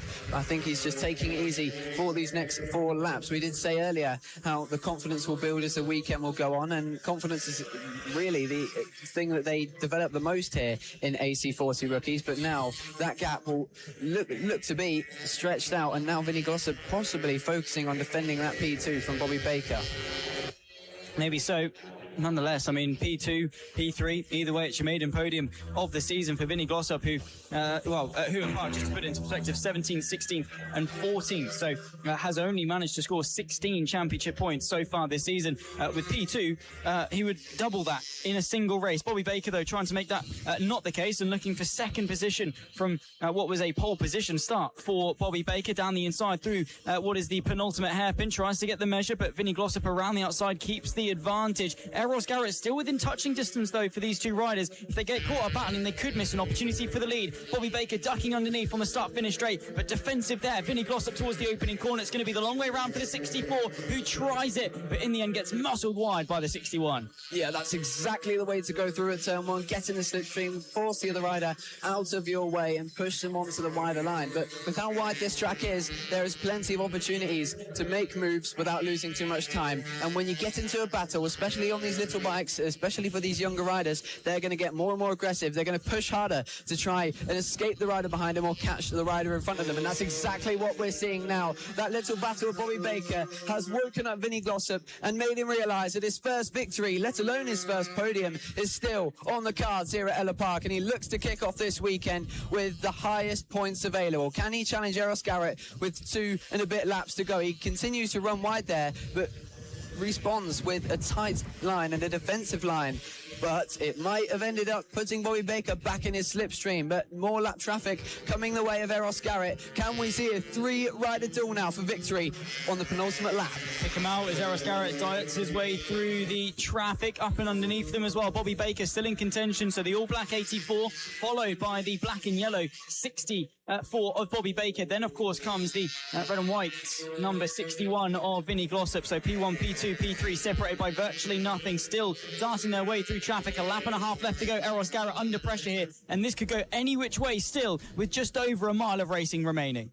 Yep, just over a mile and plenty of overtaking opportunities as we now make our way over that small hump before we get to the next of quite a few hairpins here at Ellough Park and switch back quickly to the left and down the straight. Bobby Baker struggling to stay with Eros Garrett. The confidence returning for Eros Garrett in this later stages as the pressure continues to develop. It seems to me like Eros Garrett seems to perform better when there's someone right up behind him or right in front of him. He pushes on harder to make sure that win happens. As we now get to the last lap, can Bobby Baker make this a showdown for the ages in AC40 rookies? Will this be a rivalry that progresses on through the season or even through their careers as they now go right on what is such a long corner on these small bikes? As Bobby Baker tries to make the move up the inside, can't quite find a way through. Plenty more opportunities just like this one where he thinks about it again. He's running out of time. Is there still a move available for him to get to the lead? I don't know if Vinny Glossop's still in contention for this. We'll have to wait and see. Nah, not a chance really down the inside though. Look at that, Bobby Baker keeping the throttle twisted to the inside of the right hand, and very difficult to make a move there. Eros Garrett keeping his composure, looking to extend the gap at the top of the championship with his second victory and 9th podium of the season. For Bobby Baker though, from pole position, there is still an opportunity. Some lap riders to negotiate a Hail Mary potentially for the 64, but going to get caught there on the apex. Bit of contact. Eros Garrett driving into the front end there of one of the lap riders, now riding his way towards the checkered flag. He spots it, he takes victory. It's Eros Garrett with the race win in the AC40 Rookies Cup, brought to you by Grassroots to Grand Prix. Bobby Baker, a valiant effort, but ultimately not to beat. And Vinny Glossop, a monumental first podium of the season. A string of non-points finishes for the 61. And well, that's all worth it now with P3 race 1 at Ellough Park for Vinny Glossop. Mills and Ford the top 5. But what a battle that was between Eros Garrett, Bobby Baker. Bit of drama as we saw there. Eros Garrett with some contact to one of the lap riders, luckily getting away with it and still having the measure that he needed on that run to the line. Yeah, my oh my, that got very, very close between those two at the end of the race, but thankfully Eros Garrett was able to hold on and claim his second win of the season here in the AC40 Rookies class. And Vinny Glossop, as you mentioned, doing a great job to get his first podium of the season. And the fact that he led most of that race is going to give him so much confidence for the rest of the weekend and for the rest of the season. What an epic battle that was between that trio. And now Vinny Glossop, with that experience and confidence of leading the race and battling for it, is going to be all the stronger for the rest of the weekend. Make sure you keep your eyes peeled on this class because it won't disappoint. No, not in the slightest. And, well, Rookies Cup, Ellough Park, we've had some historical races at this venue in that class in times previous, and I'm sure this weekend absolutely no different. For the Rookies Cup, of course, that's going to be the end of their action today, but they're out for race 2 and race 3 tomorrow, so make sure you do not miss it for some more historical battles between the likes of Eros Garrett, Bobby Baker and Vinny Glossop, the stars of the future, on their very first step to the top.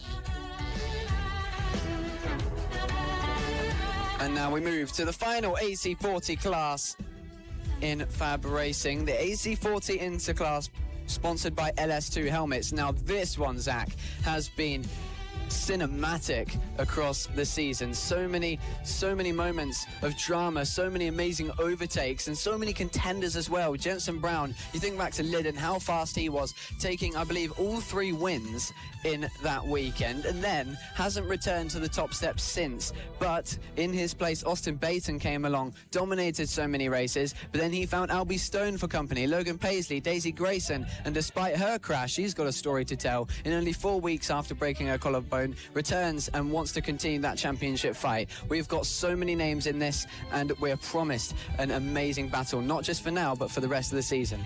In terms of the championship, it's Austin Baton with 4 of the 9 victories and 7 podiums to his name at the top of the championship, 31 points clear of Logan Paisley, who off the back of 2 third places at Houghton Park, followed by a 7th place in race number 3. Jensen Brown, monumental at Lyd, since has not returned to the podium though across Clay Pigeon and Houghton Park. Sits 3rd in the championship from Daisy Grayson and Albie Stone, who joined us back at Clay Pigeon after dominating the Rookies Cup at Lyd, taking 2 of the 3 victories and all 3 podiums back at Houghton Park. Will be looking to hit the ground running. They make their way onto the grid just ahead of their formation lap, and then we'll run you through the full grid order. All 12 riders for the LS2 Helmets AC40 Interclass here for the 4th round of the 2026 FAB-Racing British Minibike Championship.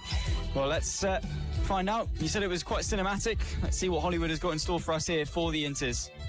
Yeah, certainly. I can't wait to see how this race plays out, because Albie Stone, we spoke to him in that paddock walk, which you'll get to see more of in due time. and you'll get to see me talk to Albie Stone and Daisy Grayson, two prominent players in this championship fight, so don't miss that. That will be coming tomorrow at some point, be in the lunch break or before the programme. We'll have to wait and see, but yeah, he is very, very confident, as you can expect. 2 wins last time out at Hooton Park. Only his second round, that was, of AC40 Inters after a dominant performance at Lid in the rookies warranted him a progression into AC40 Inters, and now at this stage of the championship is 67 points off the championship lead, and he is really confident that he can easily close that gap, is what he said to me. He has plenty of confidence in him, and hopefully that means we're going to see a great battle between him, Austin Baton, and the many other contenders in this title fight. Well, let's run you through the grid then, shall we, for what is, we're promising to be a very good race in the AC40 Interclass. The 25 of Logan Paisley will start from pole position alongside Albie Stone. The two of them separated by, get this, 25 thousandths of a second. A 56.317 for Paisley, a 56.342 for Albie Stone. Incredibly tight. Austin Baton, Harry Burridge, the top two. That's where Harry Burridge is. He's gone up to the Inters. Jensen Brown alongside Oakley Hipple on row 3. Grayson, Dorrington, Carter, Reeson, Cook and Bailey, the 12th and final rider to take to the start of the LS2 Helmets AC40 Inter category. The first of their 3 races this weekend. There'll be eyes to the lights in just a couple of moments' time. Who's going to get the measure here in Ellough? Lights come on. Lights go off. We go racing. Good start there from the 25 of Logan Paisley. He'll lead towards the opening corner, but look out for the 100 of Austin Baton sweeping around the outside of Albie Stone there to take second position as they now make their way towards the long sweeping right-hander at turn 2. Logan Paisley seemingly defending thin air towards the second corner, but comfortably still in the race lead towards the hairpin. What a perfect start for Logan Paisley, who got away fantastically, found a gap between himself and Austin Baton to allow some battling to start behind him between Albie Stone and Austin Baton, which we just mentioned before the race started. And already this trio starting to break away and make a gap. Could we see yet another 3-rider race for the victory after we saw such a spectacle in AC40 rookies? The Mini Moto certainly not disappointing for this race and the previous one we just had here at Ellough Park, and let's hope it continues for the rest of the weekend. Of course, LS2 Helmets sponsoring this category, but LS2 helmet worn by Albie Stone, the bright blue one, unmissable there in 3rd place, trying to challenge for this victory, dropping a little bit off this duo of Logan Paisley and Austin Baton, but learning this track and waiting for a moment to go through, because you're not going to win the race on lap 2, but you can certainly win it in the final few stages if Austin Baton and Logan Paisley continue to battle. Yeah, Albie Stone really impressive in his step up into the Inter category. Slightly faster bike, of course the same bike in of itself, but less of an exhaust restrictor, so they have a little bit more power out there on circuit. The riding style virtually the same though, and transferable from the rookies to the Inters to the pros. Harry Burridge, who, like we say, we didn't see in the Rookies Cup, currently runs P5 in his first weekend in the Inter category. Albie Stone, who dominated back in the Rookies Cup at Lid, has since been on a championship charge to get himself back into contention in the Inter class, and currently sits 3rd place in this race with an opportunity maybe to go and win it. 7 laps left to go in this race. It's Paisley from Baton, Stone trying to put some pressure on, then comes Hipwell, Burridge and Brown, the 3-rider field behind that. Dorrington side by side with Daisy Grayson, just 4 weeks after her monumental crash back at Hooton Park, still fighting, raring, ready to go side by side. Daisy Grayson to the inside of T2. Yeah, trying to find the way through, but that's one thing that we saw a lot, is that she was spending a lot of time finding ways through, and there we go. She's done the homework and handed it in with a brilliant move up the inside of Lawson Dorrington as she now goes into 7th place to try and catch that group ahead and get into the top 6. We weren't expecting really a challenge for the win from Daisy Grayson, just plainly off the fact that she, of course, broke her collarbone 4 weeks ago. Not even, professional motorcycle racers come back that early in some cases, and of course they still struggle with the injury still healing and not being on a bike for most of that time. So Daisy Grayson just taking a bit more time to heal, and might see a progression of performance as the weekend goes along, but nonetheless doing a great job there, making her way up into 7th with 5 laps to go. Yeah, it can knock your confidence as well, and the fall that she had, it wasn't just a case of slipping the front, she went up and over, so yeah, inspirational really for Daisy Grayson, and still to be fighting inside the top 10. Meanwhile at the front, by the way, it's Logan Paisley that still leads Austin Baton from Albie Stone. No change in and amongst the top 3 with 5.5 laps left to go. There they are. the all-green machine, Logan Paisley, brother, of course, of Smiley Riley, who we see out this weekend. Austin Bates in the all-black number 100. Then comes the very bright blue of Albie Stone, the 25 from the 100. From the 16, P1, P2 and P3. Logan Paisley won the opening round back at Lid since yet to take back to the top step. He's taken a string of podiums, 7 over the course of the season, but only 1 victory, and he's vying to double that count at the end of this race. 5 laps left to go, and they'll fly towards turn number 1. Logan Paisley, though, you can tell, feeling the pressure. Austin Baton nowhere near his rear fender. However, Logan Paisley still feeling the need to cover the inside. Yeah, a lot of movement there on the apex as well for Logan Paisley. He's struggled to carry the speed through turn 1. That's certainly an issue that doesn't seem to pop up around Ellough Park, but when you take the defensive lines, things like that can happen. And Austin Baton trying to pile on that pressure to Logan Paisley. But if there's anything we know about Logan Paisley, especially in this AC40 Interclass, is that he has been so difficult to overtake. And when he has an older brother who's so experienced in these AC40 classes as well, it's the perfect advice to teach your younger brother how to race in these situations. And that's, I think, what we're seeing, the knowledge being passed on to Logan Paisley rather than it being learned and developed the hard way, which you would say in some cases is how most riders find out and learn. But right now, will Austin Baton be able to take advantage of these defensive lines and find a way through? This time he goes for the wide line and tries to get the run onto the second straight here at Ellough Park, going for the outside line yet again to see if he can cut under. Still no move available, but perhaps waiting for the later laps to make a lunge. Maybe so. Austin Baton, championship leader. Let's not forget, he has taken 4 victories this season, would like to make it 5. Albie Stone as well, charging towards the front in the championship. Despite missing at Lid, he still has opportunity to come out on top with just over half the season remaining. And 3.5 laps left to go in this race. Albie Stone, what a move to the inside of the back end chicane. What a dive there from the 16 of Albie Stone. Caught Austin Baton napping, spotted the gap on the inside, was committed on the brakes, misses the apex through the penultimate hairpin, but, well, absolutely inconsequential there. Albie Stone, what a move to get that one signed, sealed and delivered. It's given Logan Paisley a little bit of a reprieve, though, as he sits a good few bike lengths clear now of these two who are squabbling for second down the inside, but to no avail for Austin Baton. Albie Stone, move of the weekend thus far. 100%. That was so aggressive from Albie Stone. He was so brave there on the inside to force his way through. Took Austin Baton by surprise and has certainly ruined his rhythm. And it's these final stages. I said this a few laps ago. Albie Stone just working his way into the weekend to try and find how he can contend for that race victory. Learning this track on the AC40 Inter bike and trying his best to figure out the best way to race and to win here at Ellough Park. And he's certainly figuring it out quite quickly as he made that amazing dive bomb, one that you'd think would be of years of experience for Albie Stone. But no, he is a rookie in the AC40 Interclass and was a rookie, of course, in the AC40 Interclass before, AC40 Rookies class before that at the start of the season. So proving his worth here in the Interclass as he now tries to challenge for the win. Logan Paisley was able to fend off Austin Baton, but now will we see him defend from the ever-aggressive Albie Stone, who will make his move and make it happen as soon as he can. All over the rear wheel through turn number 2 for Albie Stone, teeing up the move. Logan Paisley was lucky to get a couple of laps just to breathe and not have to defend too much, but you can tell the pressure building for Paisley, who, well, has got the weight of his second victory of the season on his shoulders, and with a 31-point deficit to close to Austin Baton, he'll get about 10 of those back if he's able to hang on from Albie Stone.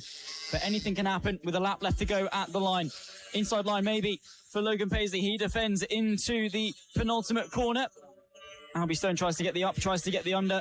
Definitely going to give it a go. 1.1 kilometres left to negotiate for race number 1 of the Interclass, brought to you by LS2 Helmets. It's a nice run off the final corner there for Logan Paisley as they start the final lap of the race. A final lap of strategy here in the AC40 Interclass. What can Albie Stone do to try and figure out how he can make his way through on Logan Paisley, who has been the story of defence in FAB-Racing at the moment? I don't think I've seen that many people overtake him so far this season, especially not at Hooton Park where he was so strong. But at the moment, no. Albie Stone closes a sizable advantage in on Logan Paisley in the first half of the lap. Can he convert that into a race-winning move? I don't quite think so. He takes the wider line as the parents go wild, cheering on their kids to take victory in the AC40 Interclass. Can Logan Paisley keep that defensive line and make it work to the line. Albie Stone is going to try and get the exit and find his way through, but I don't think it's going to be enough because Logan Paisley is going to make his way around the final corner to take a second win of the season in the AC40 Interclass. But ever improving is Albie Stone, who takes second place and will improve as the weekend goes along. What a ride there from Logan Paisley. Under pressure for all 9 laps. Kept his composure all the way through each of those 9 laps. Albie Stone, though, you have to say, gave it his all. A desperate move to the inside of Austin Baton paid off.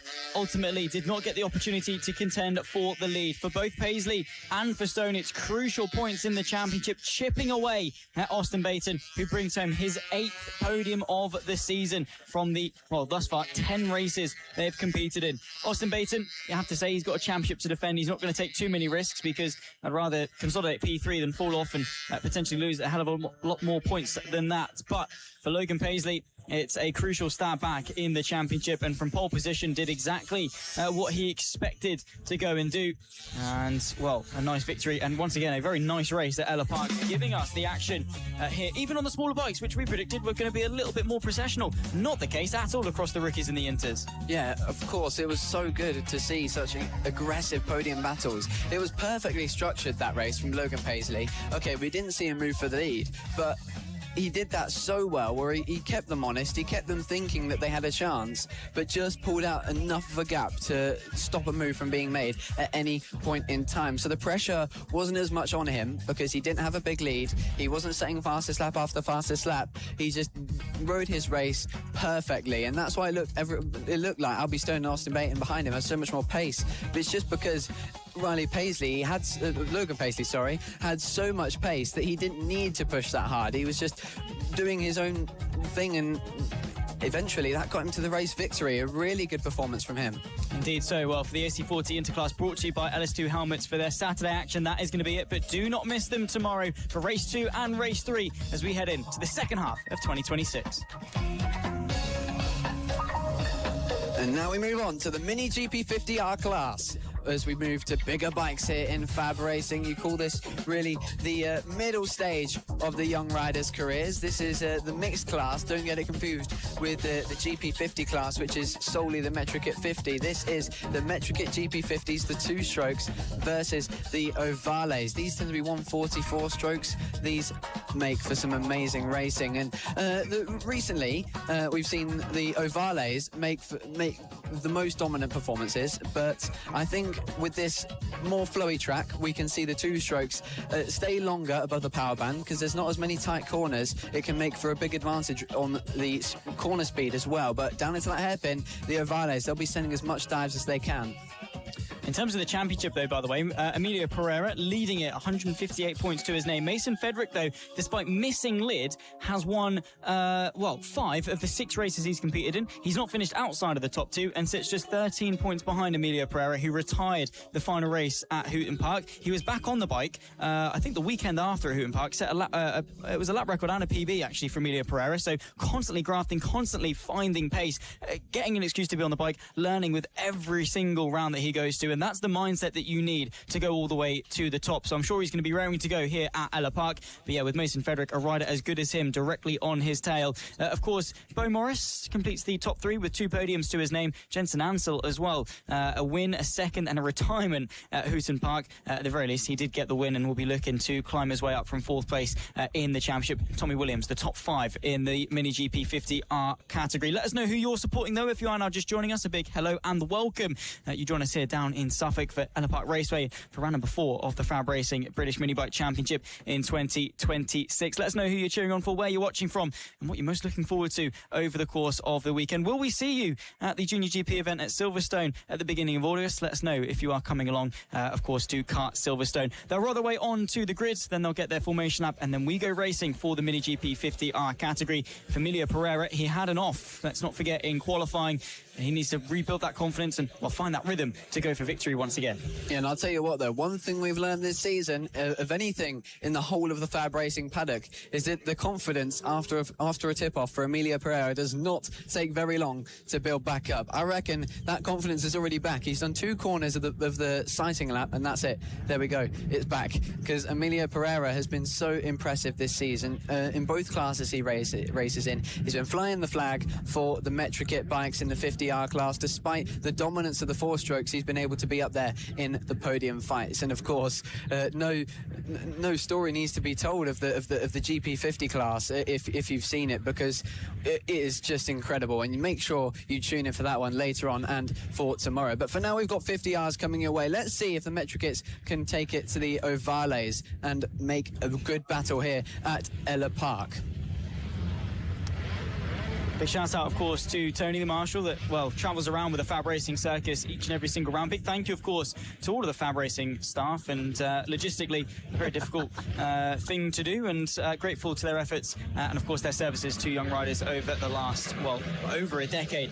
In fact, let's run you through the grid, though, ahead of the first race of the weekend for the Mini GP 50R category. It's Mason Frederick, championship contender, alongside championship leader of Emilio Pereira on the front row of the grid, separated by just over a tenth between the two of them. Jensen Ansell alongside Jensen Knowles on row 2, then comes Bo Morris and Freddie Taylor on row 3. Matthew Jennings from Tommy Williams on row 4, Jensen Cedras and Joey Athasich complete the 10, with Reed Taxaby and Daniel Tanton on row 6. Austin Dilks, brother to Wilson, starts 13th alongside Nelly Nuth, down in 14th position. Oliver Wilson, Claudia Dudman, Emerson Oakley and Danny Longhurst your top 18, with Rex Almond and Oliver Cheeseman a very tasty final row of the field, 19th and 20th, as they'll get going from the back row of the grid for the Mini GP 50R category. Frederick and Pereira front row, though, Riley. That's all the ingredients of a very, very spicy race indeed. Oh, certainly. Mason Frederick has been fantastic the last couple of rounds. He's been so dominant on that ovale of his. Wasn't present at Lid, which allowed the 2 strokes to be really competitive and score so many points at the start of the season. That's why we're seeing Mason Frederick 13 points off Emilio Pereira in the championship standings. But will that change this time round? Here at Ellough Park, can the championship gap extend for Emilio Pereira, or will it close for Mason Frederick? 4-stroke versus 2-stroke, the battle of the ages in motorcycle racing. We've seen it so many times, and now we see it in the modern day at Ellough Park. Who takes victory in the Mini GP 50R class? As we wait for the lights to go on, a spectacle is awaiting us as they head down to turn 1 in a few moments' time. Mason Frederick lines up on pole, Emilio Pereira in second. As you said, Zach, that is going to get very interesting. And now we get ready to get going. They're revving up the bikes, the 2 strokes, trying to overcome the 4 strokes on revs, but it's not going to be enough as the 4 strokes get away in the 50R class with an incredible start, as to be expected. The grunt taking advantage of the 2 strokes aggressiveness on the throttle, but now will Emilio Pereira be able to fix that issue and close back in on the fight for victory? Mason Frederick gets away really well in the lead, and behind him Jensen Ansell, who he's battled with so hard in previous races, especially back at Hooton Park, and already that aggression returning to the floor as we're seeing amazing moves being pulled off as Jensen Ansell makes his way to the lead with an aggressive move, a statement from the number 22, who looks to set right his DNF from the final race at Hooton Park. Let's see if he can take it all the way to the flag, or we have a battle between these two. Yeah, of course, the 2 strokes getting away off the line very, very nicely indeed. That initial talk that they've got, and,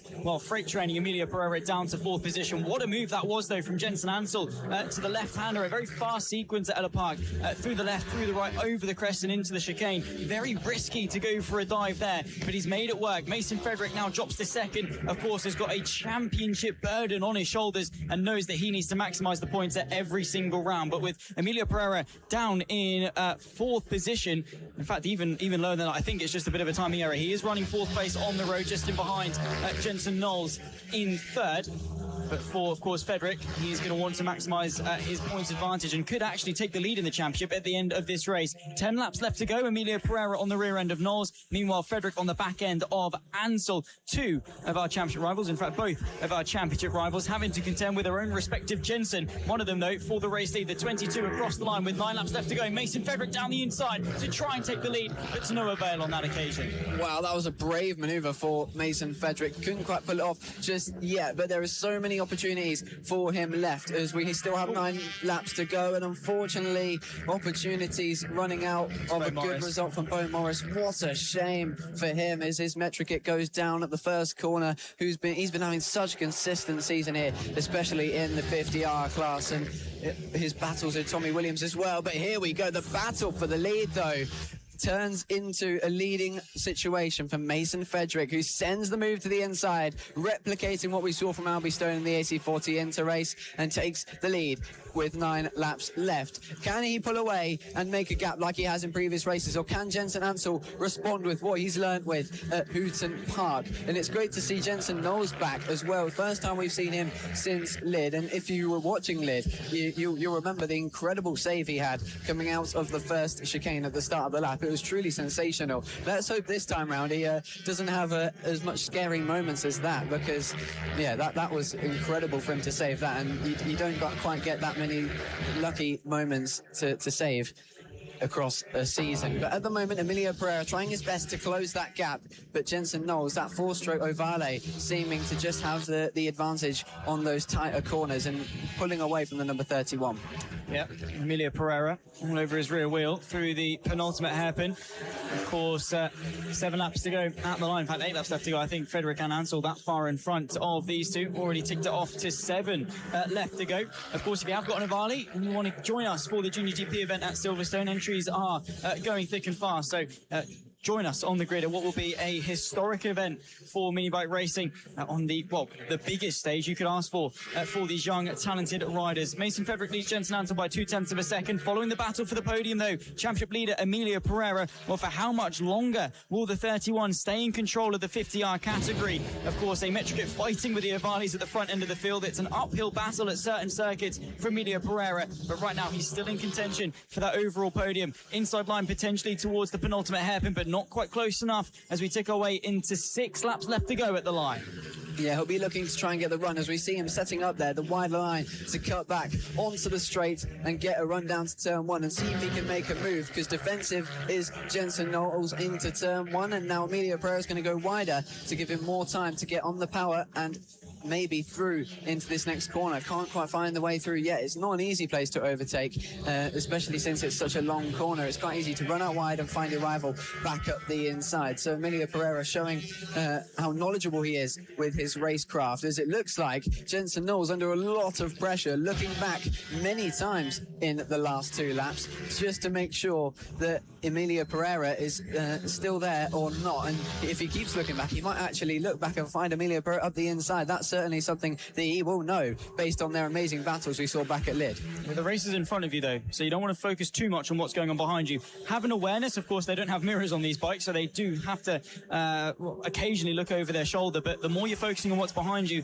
the less you're focusing on actually riding, hitting your braking marker, hitting your apexes, and ultimately, the faster you ride, the less of a threat that Emilio Pereira is going to be. So that needs to be the focus for Jensen Knowles. He cannot allow the championship leader to get into his head, although you can forgive him maybe for a lapse in that regard through the first hairpin here at Ellough Park, and using some of the curb, but not too much of it. Very bumpy the further out you go. Then through the long sweeping left-hander, set yourself up to that flick to the right, up over the crest, sit the bike up and get it stopped in what is a very sketchy braking zone into the hairpin. Down though, that's Jensen Ansel. That's the 22. He's down at the penultimate corner there. His race is over. Mason Frederick will walk away with this one. Marshall's quick to the scene. You can see he's okay. He's up on his 2 feet, limping away, but largely okay for Jensen Ansel. Always good to see, of course.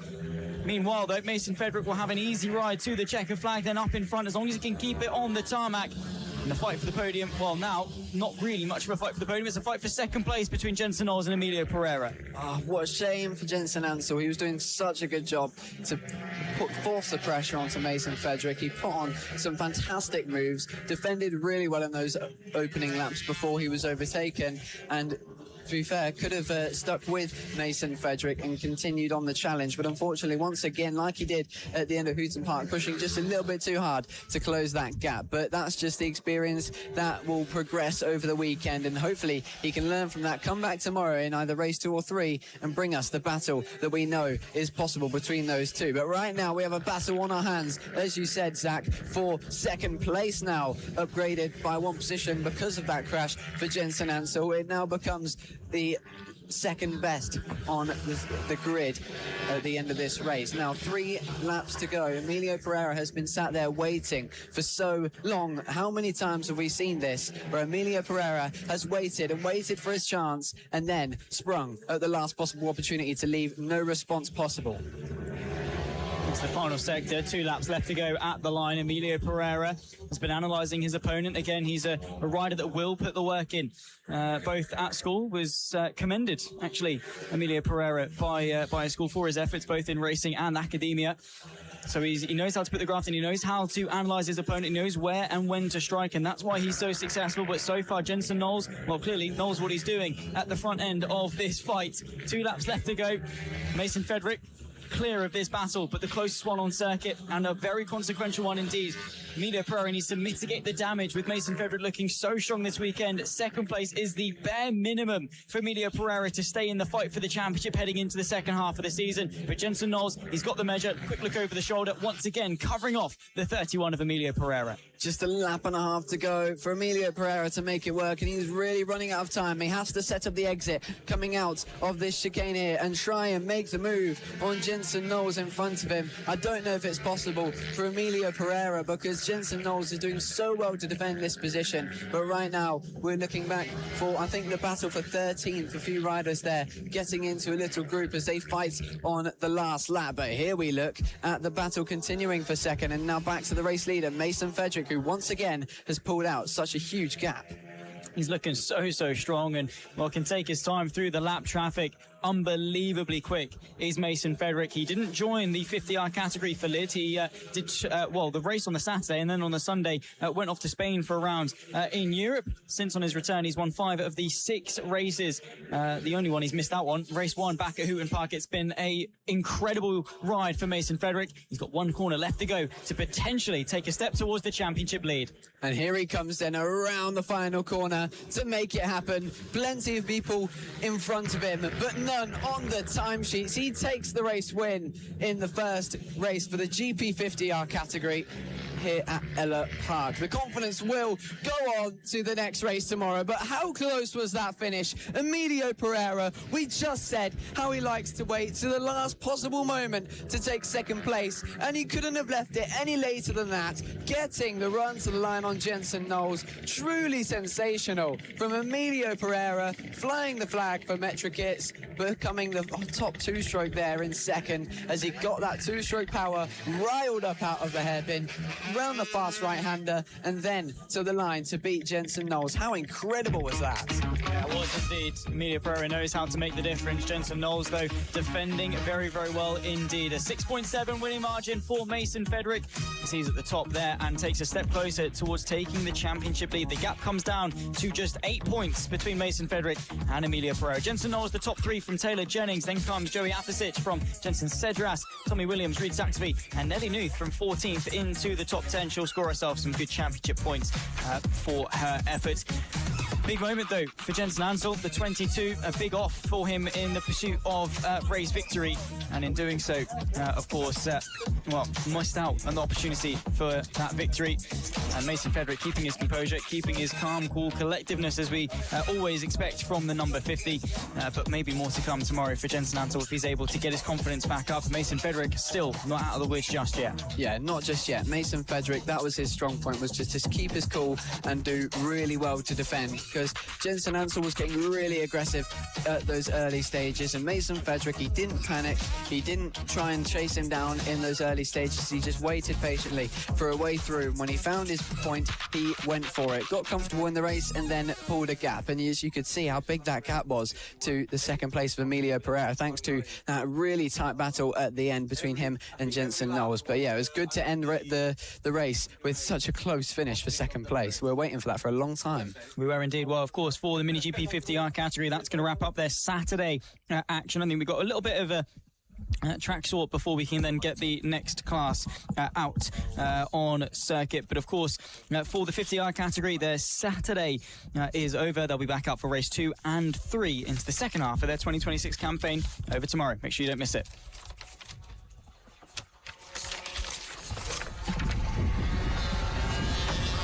It's time for the senior mini moto category. Big men on some very little bikes, and Tom Burt leading the championship with Harvey Jeremy very close behind in second. Andrew Weed in the top 3.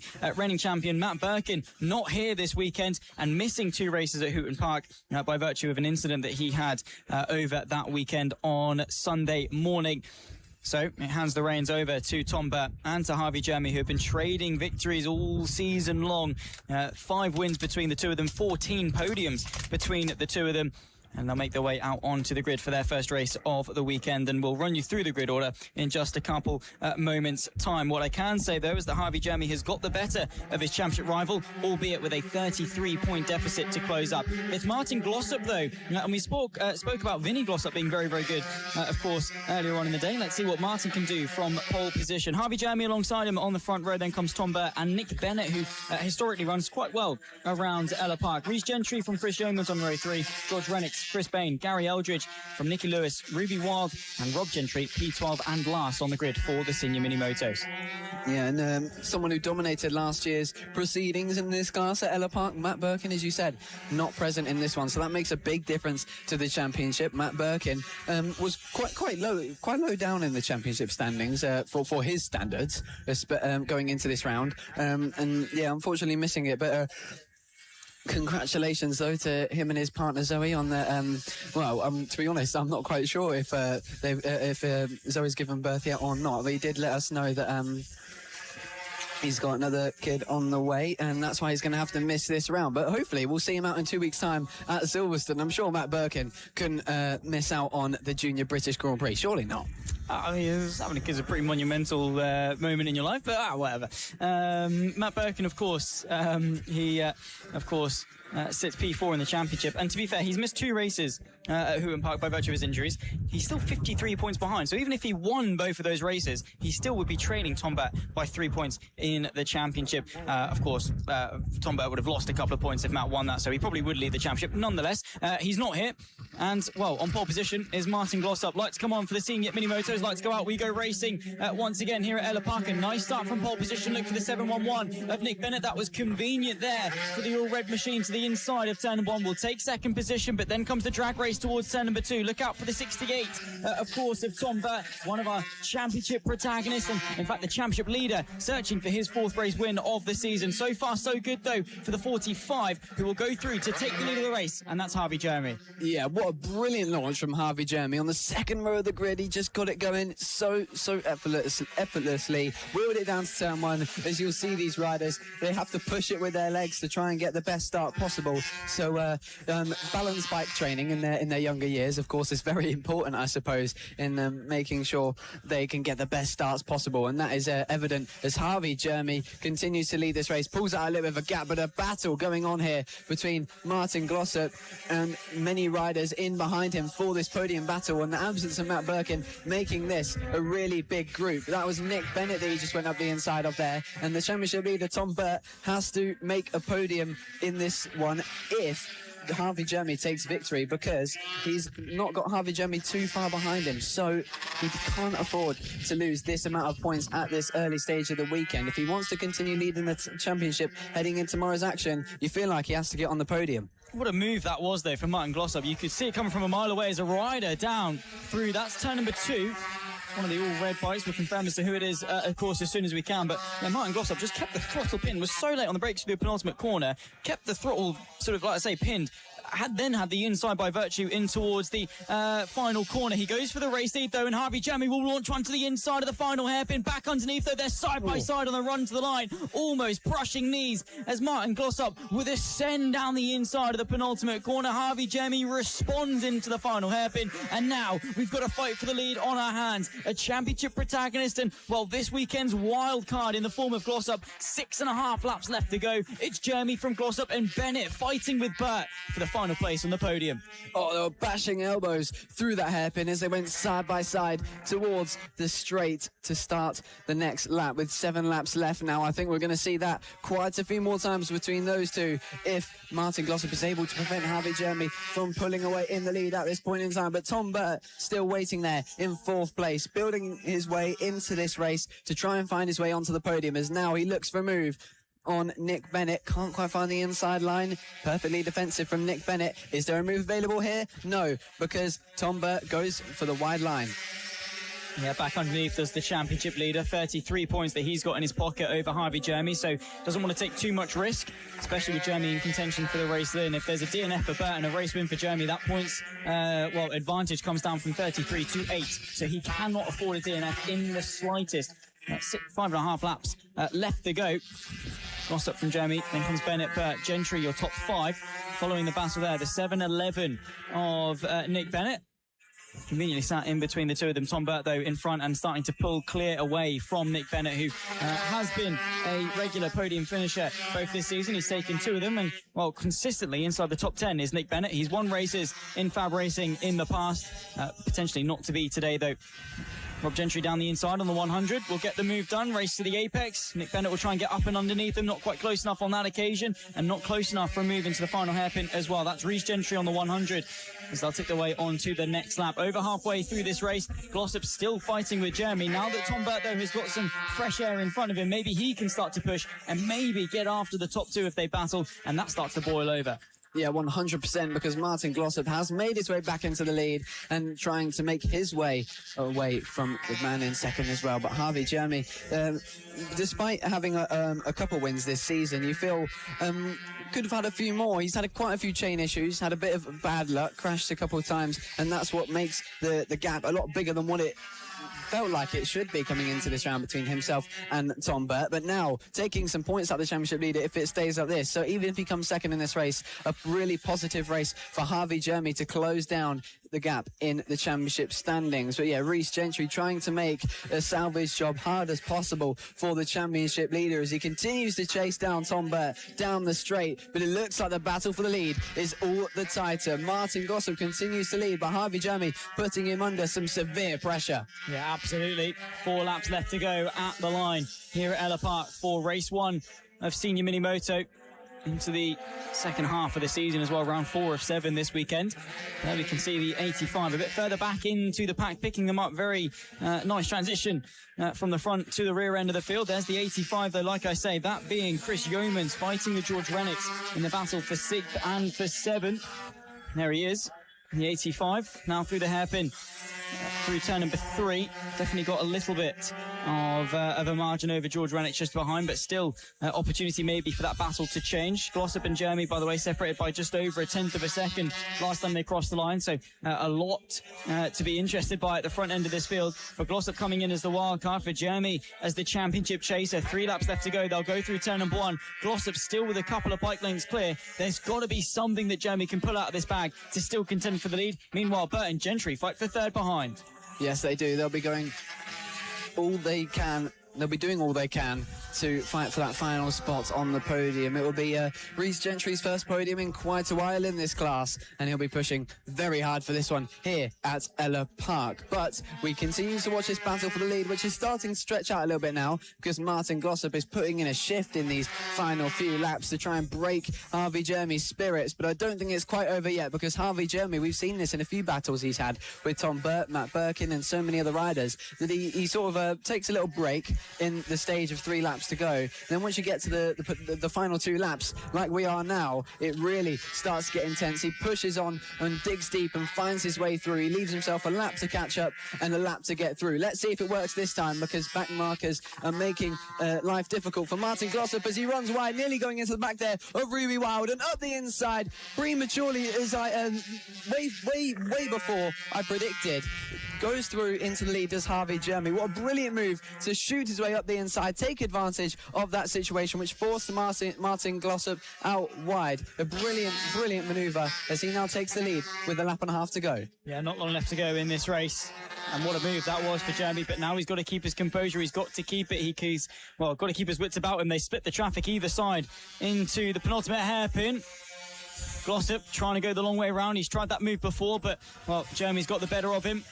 Now through the final corner to start the final lap of the race. 1.1 kilometres of Ellough Park to negotiate for the senior mini-motos. Harvey Jeremy looking to take steps towards the championship lead. He's got a 33-point deficit to close up of current, and, well, 25 points for the win to the 15 that Tom Burt will get for third is a good way to start through the long sweeping right-hander at turn number 2.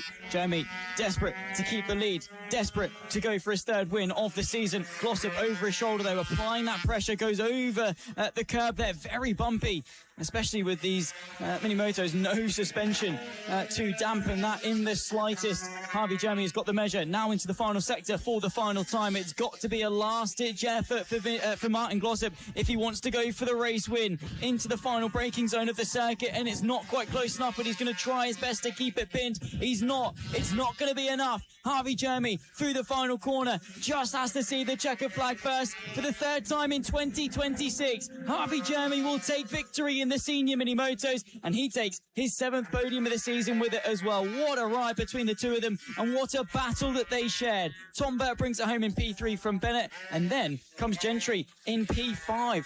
A disappointing end to that one for the 100, despite being in contention with Burt for the podium, but ultimately not to be.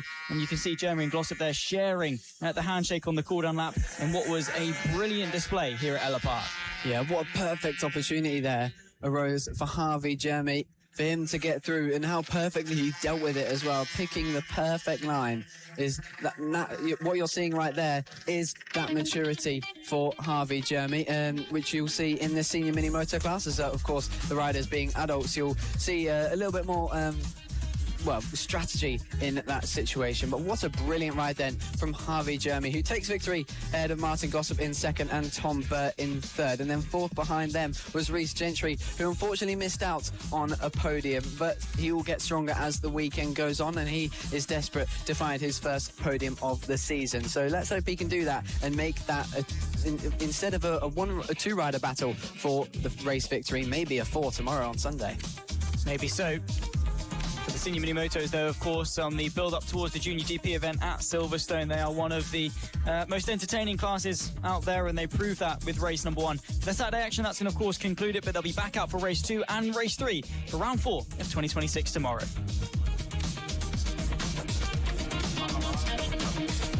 And now the main event here at FAB-Racing comes your way here at Ellough Park. The MK Mini GP 70 class makes its way onto the track for the 2 strokes to get singing around Ellough Park. Such a brilliantly fast track which plays into the 2 strokes hands to make for some amazing racing, staying as above the power band for as long as they can and battling as hard as they can. We see the riders progress from this class to the Moto4 British Cup, but the one who's dominating at this time isn't old enough by a long shot to get there just yet. So will we see him stay around for a bit longer and maybe even become a 4th-time Mini GP 70 champion? Potentially so. For this championship, it's the pinnacle of the FAB-Racing paddock, and, well, only a point separating Bradley Curtis and Sebastian Gazlowski at the top. There's been 9 races between the pair of them. They've won all of them. 4 for Bradley Curtis, 5 for Gazlowski. 17 podiums between the two of them as well. They've been on the inside the top 10 on all 9 occasions thus far. Coming into this weekend, separated by a single point, but Gazlowski the one with the momentum. Let's see what he can do on that 64 machine. By the looks of it, they'll be starting alongside each other on the front row of the grid as well. Now, Riley, if you're Gazlowski and you're starting on the left-hand side of the grid, albeit pole position, do you maybe not feel that you're at a slight disadvantage towards turn 2? If Bradley Curtis can just get a slight bit of a measure off the start, get the bike point exactly where he needs it to, he's actually got the advantage if Gazlowski hasn't got the launch to come over and cover it off. Yeah, 100%. I think that is gonna be the result out of turn 1, and I think Sebastian Gazlowski knows that as well, because Bradley Curtis, he's going to be desperate to put up any challenge he can to Sebastian Gazlowski and hold on to that championship lead for as long as he possibly can. So I think he's going to dart to the inside as late as he can on the brakes, find a way through on the inside, and with that, though, maybe getting a bit desperate, running wide, and that's what I mean by Sebastian Gazlowski may know that. So he might let way more space than he intends to, does Bradley Curtis, and put himself wide onto the straight, and Gazlowski can either get the run onto the straight and up the inside into turn 2, or just in general get the switch back. Let's run you through the grid then for the first race of 3 for the Metric Mini GP70. Sebastian Gazlowski starts alongside championship leader Bradley Curtis. A reminder, only a point between the two of them. And, well, between the two of them, they've won every single race so far this season. Rex Austin alongside Caelan Ratcliffe on row 2. Then comes Nicholas Dunwoody and Maxwell Keats on row 3. Daisy Polden alongside Josh Perkins with Harry James, Boyan Blazewski and Taylor Davies, the 11th and final rider to take to the start of this one. And, well, a lot of tension, a lot of build-up with the 2 stars of the championship starting on the front row. I mean, it's going to be difficult to pick the two of them apart. They were very close in qualifying, less than 0.2 of a second between the two of them. Gazlowski, though, the pressure is on to get that start, to cover off the lead. Otherwise, Bradley Curtis could take an early swing and secure control on the opening lap.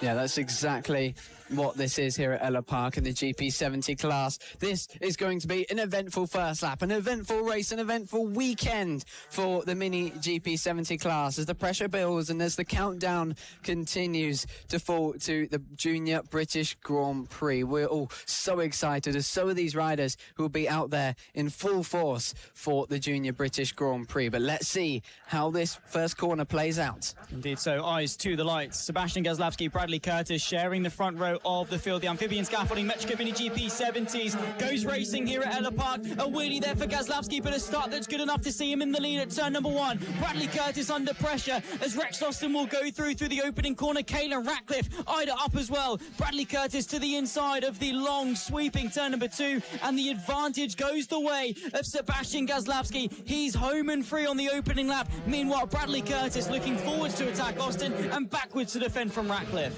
That's exactly the start that Sebastian Gazlowski wanted, and it's the exact start that we've seen from him so many times this season. He gets away and gets gone immediately, and now just looks to control the race and command nice and steady for the rest of the weekend and for the rest of the season. But yeah, a great start as well for Rex Austin, who has been electric over the past couple rounds, but trying now is a move from Bradley Curtis. Can't quite make it through. A little bit of a daring attempt, which may allow Caelan Ratcliffe some space at the inside. Perhaps Caelan Ratcliffe being a little bit more careful after the drama that happened last time out of Hooton Park, which puts a sharp end to their challenge for the podium. But nonetheless, Bradley Curtis still looking to contend for that second place. He's not done yet and looks to pass Rex Austin as early as he can.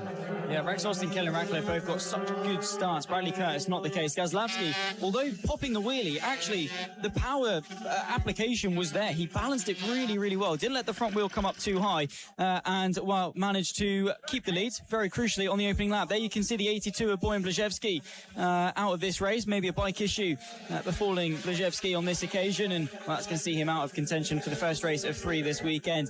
Fight for second, though, as Rex Austin will lead Bradley Curtis in that respective battle. Caelan Ratcliffe getting a front row seat to all of it. Rex Austin, currently his best position of the season, is 3rd, currently running in 2nd and going for his 4th consecutive podium in 2026, taking step after step in improvement and right now challenging, well, the championship leader coming into this race. Indeed, he's got to keep his wits about him, and Bradley Curtis, that pressure ramping up as we tick towards the halfway point in this race. Yeah, he's the meat in this sandwich trio for 2nd, 3rd and 4th, because Caelan Ratcliffe is nowhere near done yet with these two in front of him, trying his best to contend for that podium and get through into 3rd or 2nd. And they're going into 2nd now is Bradley Curtis, who takes the 2nd place on the podium.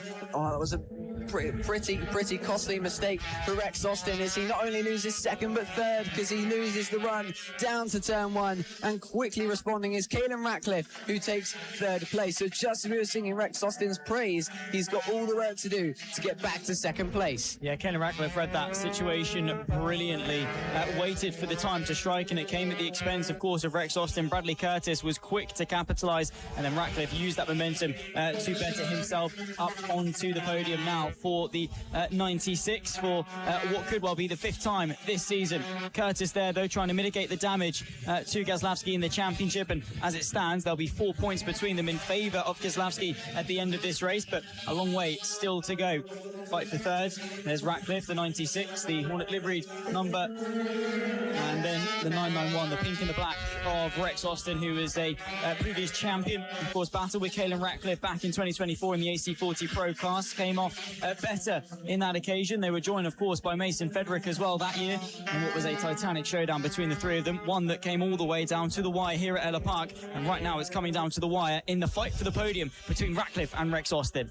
Yeah, Bradley Curtis got into second now and just looks to pull away as he planned to do. Straight away to try and close the gap to Gazlowski. You feel like it's not possible. Oh, wow, that was a desperate manoeuvre up the inside for Rex Austin to try and get the move done on Caelan Ratcliffe as soon as possible to prevent Bradley Curtis from getting away. A little bit too brave there, and he knew it once he committed, because he decided to pull out of it last minute and stay in fourth for now and wait for a moment to get through on Caelan Ratcliffe. Perhaps a mistake coming from the number 96 that could offer Rex Austin a chance to shoot up the inside. But yeah, at this point in time, Bradley Curtis really stretching out a gap and using some fantastic pace to pull away from this group behind him. Exactly that, through the hairpin. Caelan Ratcliffe ahead now of Rex Austin, has been for the last couple of laps. And what's been a pretty nice display indeed in the Premier class. Gazlowski, though, well, giving them a demonstration in how to go quick around Ellough Park. He is unbelievable around this circuit, and proving it once more. He's home and clear, really, of Bradley Curtis, who, since getting in front of Rex Austin, has been able to pull away from the two behind to secure second position, but right now, not good enough to keep the championship lead of this race. You can see as they make their way towards turn one, Gazlowski not even in shot with 5.5 laps left to go. Bradley Curtis just in consolidation mode, really. Largely, you have to say, let down, not necessarily by his pace, but just by that start, putting him on the back foot, giving Rex Austin that initial measure, and now Curtis spending the whole rest of the race either managing the gap or playing catch-up to Gazlowski. If he can get a better start tomorrow morning for race number 2, we still have got the two title protagonists fighting here at Ellough Park. Yeah, it's a matter of learning for Bradley Curtis to see where he's faster than Sebastian Gazlowski at this stage of the race, just in general pace, now that they've both got their own spaces to work with, because now Gazlowski will contend with some lap traffic, but that's nothing to him because he's got plenty of laps to go to get in some nice laps. He's clearly got the speed here at Ellough Park, so he hasn't got much more to work on, of course, for the rest of the season. But as he goes to every track, we remind you that this is his first time riding these tracks on the GP70, so it really shows how incredible he is performing to learn these tracks so quickly, find the space to make these amazing moves, and even if he has to make the moves, because for now I don't think he's made that many moves in the last couple of rounds because of how quickly he's got to the lead, and now makes his way round the hairpin, about to cross the line, make it 4 laps to go. Bradley Curtis just learning and getting some laps out there on his own to try and figure out where he's losing time, and maybe he'll come back, as you said, tomorrow and bring back a stronger result and a stronger challenge to Sebastian Gazlowski. Sebastian Gazlowski so far this season has been very equanimable in the sense that he's able to keep his composure, keep an equilibrium, if you like, in terms of his mental state. He doesn't let things get to him. He's very good at just, taking it as it goes, keeping his composure and staying in the right headspace, and that's been his advantage over the season thus far. Not gone for anything overly desperate, just maximising his results, and, well, this race has been the perfect display of consistency and pace for Sebastian Gazlowski. Caelan Ratcliffe, though, you have to say he's been unbelievable this race, capitalising on the moves and the mistakes, really, of Bradley Curtis and Rex Austin in order to promote himself on to the podium. Very perspicacious, potentially, for Caelan Ratcliffe, seeing things that others might miss and enable, by virtue of that, able to now find himself in the podium place. Over his shoulder, though, Rex Austin, Caelan Ratcliffe's not really been able to ride away from him. That pressure still is there, and he's got to keep himself calm with 3 laps left to go if he wants to keep third place. But there's the mistake right there. Rex Austin down the inside through turn 2. Wow, what a brave move from Rex Austin to force his way through on Caelan Ratcliffe. Took advantage of that tiny little mistake which ruined Caelan Ratcliffe's run down the straight, and wow, it was brilliant and perfectly structured by Rex Austin, and now has the job of pulling away. He wants to catch Bradley Curtis, but you feel like at this stage it's not very doable because Bradley Curtis has put in some very quick laps over about the last 5 laps since he broke away from that group to escape, and now Caelan Ratcliffe has got 2 more laps to contend with to try and find his way back through and get that final spot on the podium. He'll be back out in literally only a couple moments time for the Mini GP50 race later on today. But right now he's focused on the 70s, where he's got a podium still in sight. Absolutely. A lap and a half left to go, but Rex Austin, in terms of pace, got the advantage over Caelan Ratcliffe. There is your race leader, though, Sebastian Gazlowski, searching for his 6th win of the season, his 9th podium from the 10 races so far, only missing out on one occasion, and that was when he started from pit lane. Let's not forget race 1 at Hooton Park, and that could well be a defining moment in the championship in what was a race he was meant to start from pole position. He clawed his way back through, still finishing 6th, and at the end of this lap, it could be a super final lap from Super Seb to take the lead back in this titanic duel between himself and Bradley Curtis in the championship. Yeah, such consistent lap times, such fast lap times as well. I'm sure as the weekend goes on, we'll look to challenge the lap record of a 47.3, which was set in 2022 by Marco Holt, of course, another FAB graduate who went on to the Moto4 British Cup. And a congratulations to Marco Holt, who took his very first victory in the Moto4 British Cup in his rookie season last time out, last weekend at Brands Hatch. But right now, instead of a first race win for Sebastian Gazlowski, he adds to the tally if he can make it to the final few corners now in the Mini GP70 class by amphibian scaffolding. He comes around the last corner, up the gears and across the line, because the number 64 takes victory in the GP70 class yet again and overtakes Bradley Curtis in the championship. It was 1 point coming in, and now becomes a much bigger gap of advantage in the form of Gazlowski now, who takes the lead of the championship. But Bradley Curtis, yet another second place, staying consistent, staying strong, and keeping command of that podium battle,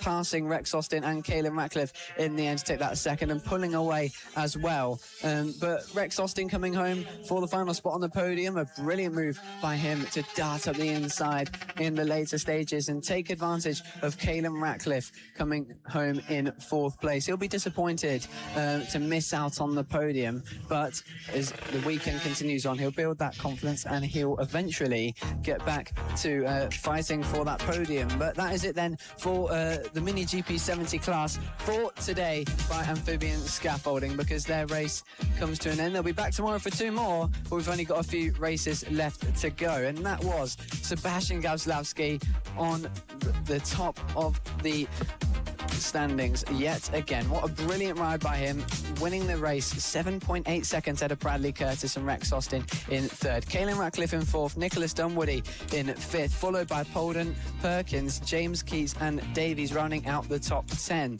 But yeah, Mini GP70s might not have been the most entertaining race today, but there is still plenty of action yet to come as we move on to the final couple races of the day. But that was your main event, and there's plenty more racing for the GP70s tomorrow and in 2 weeks. And now we move to the more adult class. The Pit Bike 140s come to the track here at Ellough Park, and Pit Bike Sonic at his home round in Ellough Park, the championship leader, looks to take his first win of the season. Might be championship leader, but still hasn't claimed that elusive victory yet in 2026, and neither has Harrison Quincy. So 2 people who have won championships before in the Pit Bike 140 class and have also been so consistent in this title fight. Won races last year as well, both him and Harrison. And still, yeah, thanks to the wildcards from Taylor Lawrence and Ollie Horner, and of course the amazing performances from that of Chris Wells that have prevented them from taking the race victory in the Pit Bike 140 class. That could change here, because on the bigger bikes at this really fast-flowing Ellough Park circuit, we could see a few more dive bombs and overtakes, especially down into turn 1. Can Jamie King or Harrison Quincy make it that first victory of the season here in race 1? Indeed. So Jimmy King, let's not forget as well, despite coming into this as the championship leader, is doing a lot of heavy lifting, doing 3 classes. The Extreme Seniors, Pit Bike 140s and Motor Team. We saw him take P2 to Marco Pandolfo, Team Atme Racing. And in terms of the championship, yeah, just 6 points covers the top 2, just 15, by the way, covers the top 3. But here's the consistency. Jamie King, Harrison Quincy, 0 wins apiece. Chris Wells, 5. Fair enough, he wasn't here for Clay Pigeon, he was at the Isle of Man, so he missed out on a potential 75 points there and has been on a climb back through the championship. Well, he's been consistent in his own right, just absent for a round. Nonetheless, Jamie King, Harrison Quincy doing enough to stay in contention. And let's see what can happen here, of course, at Ellough Park, where in the pit bikes, well, there's always a spot of intrigue. They'll make their way around, of course, for their formation lap in just a couple of moments' time, and we'll, of course, run you through the grid in just a couple of moments as well. But one thing I would like to point out is that for Jamie King, considering this should be his best circuit, only P4 in qualifying. Yeah, that's a bit disappointing on his terms, considering that's one of his worst qualifying this season. His favourite track, as you said, his home track. His second home, as I said before already, is Ellough Park. As he lines up on the grid, looking to take victory. Maybe starting fourth, so he has a bit more content to put on the YouTube channel. A title of second row to a historic race win at home would be a perfect YouTube title for him to post in after this weekend. But will it be possible or will it not? Because Harrison Quincy is on pole position. He has taken so many pole positions this season, but can he finally convert that into a win? We'll have to wait and see. Indeed so. Just waiting for a final few things to be sorted out onto the grid. Just one thing, again, to rub salt into the wound for Jamie King. From memory, I actually don't think he's won at home. He's come perilously close.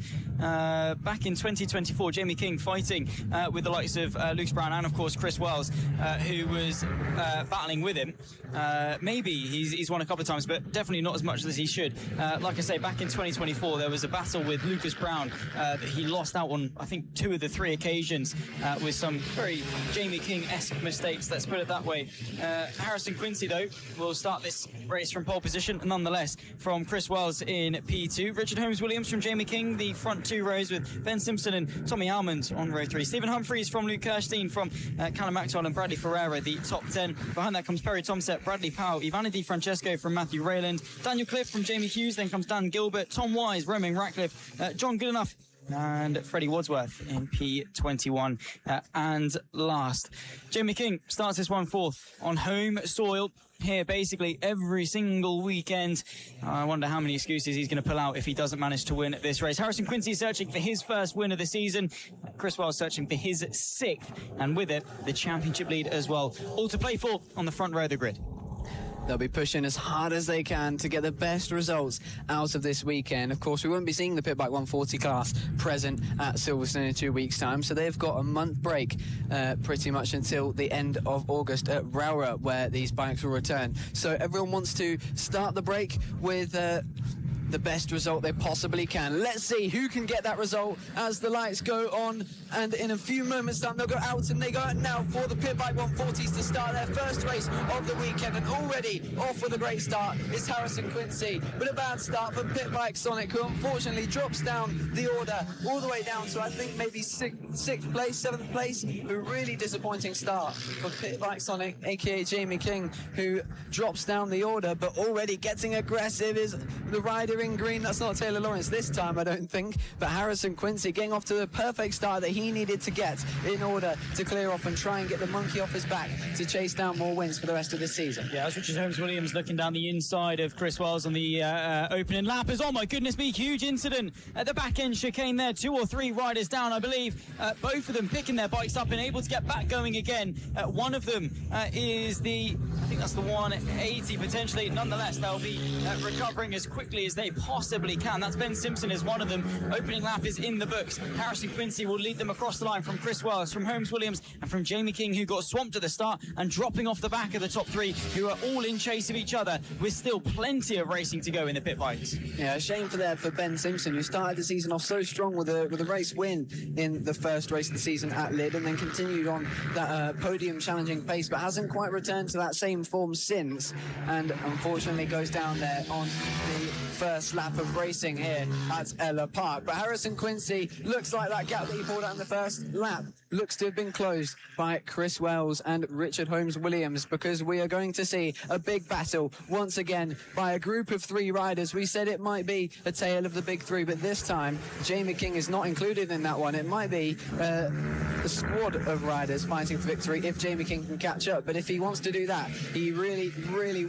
is hoping for these guys to start battling it out, and that's exactly what we're about to see as a Chris Wells thinks about a move up the inside, but realizes he's got plenty of time left to make a move. But feels like if you want to break Harrison Quincy's rhythm, you've got to make a move and ruin it on the early stages to see if you can battle all the way to the end. Look at those 3 riders. You can barely see Richard Holmes-Williams tucked up behind Chris Wells. Again, 5 victories from the 6 races that he's competed in so far this season, just 6 points off the back of Jamie King in the fight for the championship lead. That almost certainly is going to change at the checkered flag of this one, unless something entirely dramatic happens over the course of the next 8 laps, which, well, don't hold your breath, could still happen. Out through the final corner, Quincy feeling the pressure from Chris Wells, who he knows can go for moves like this down the inside of the opening corner. But Chris Wells, he plays the patient game. He knows how to keep that composure. He knows how to analyse the opponent in front. He knows when and where not to strike. However, it's not a straight 1v1. Over his shoulder, he has got Holmes-Williams, who's searching for the podium. Down the inside, in the green leathers, gets it stopped through the hairpin, and Chris Wells drops back to 3rd place in this train. Still side by side, then he gets the switch back and gets the run. Still ahead by the time they reach turn 4. Wow, that was incredible. What a move there for Richard Holmes-Williams. He's going to try it again up the inside, into the hairpin. Brilliant move on the switchback, gets the exit and makes it work, and making life harder for Chris Wells to contend for victory and stay behind Harrison Quincy, who's now developing himself a perfectly big gap between this duo for 2nd place, and joining that group now will be Jamie King. And yeah, it was a great move from Richard Holmes-Williams, but unfortunately couldn't quite get the exit from that one. Back to the ring, Chris Wells, and as quick as he could responded did Richard Holmes-Williams. He loves this track, won so many races here last year, this time wild carding here at Ellough Park in 2026 and putting into proof how good he is here at Ellough Park. Knows the track enough to make a move like that. Now someone who does know the track as well as Richard Holmes-Williams, you'd think, is Jamie King, struggling to get into that podium battle after that poor start, and hopefully for his sake and for our sake, looking for a good battle, can get involved and fight for Chris Wells with that 3rd place. He'll be surprised to see Chris Wells not leading this race, as we all are, but Harrison Quincy looking like he's going to beat Jamie King to the first victory of 2026. Well, what a ride so far it has been for Harrison Quincy. Look at that from Holmes-Williams, though, using all of the track and then some towards turn number 1.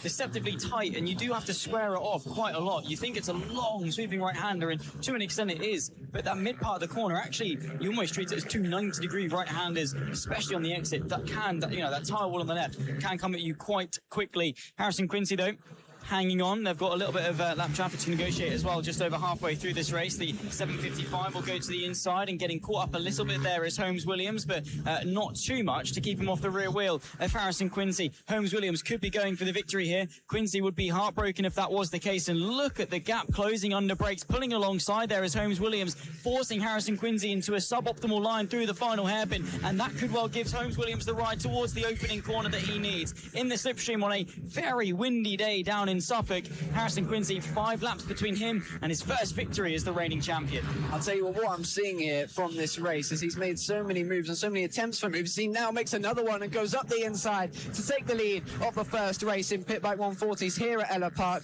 Wow, what a move to get through into the lead with 5 laps to go. Can Harrison Quincy respond? He really thought about it there into the fast left-hander, but has got plenty of time to think about it and make his way through in the later stages. But he has to get through quite quickly, because I think Richard Holmes-Williams has got the pace to pull away at this stage. But I'll tell you what, he's so strong on the brakes, is Holmes-Williams, and doing a great job of just sending a dive, getting it squared off, and not losing much on the exit either. But let's see if Harrison Quincy can find a weakness, a chink in the armour for Holmes-Williams, and make his way through. Still no move available yet for him at turn 1. Can he get it done? Well, maybe so. 4 laps left to decide this one. Chris Wells not out of it just yet as an issue for another rider out there on circuit. 3.5 laps still to go. We'll see. Of course, our leaders run their way into shot through turn number 3. There they are. Pick them up there. There's the 126 of Holmes Williams down the inside through turn number 4. That's a desperate dive there from Harrison Quincy. Well, you can quite clearly see his first race win maybe slipping out of his grasp. Chris Wells right there with him.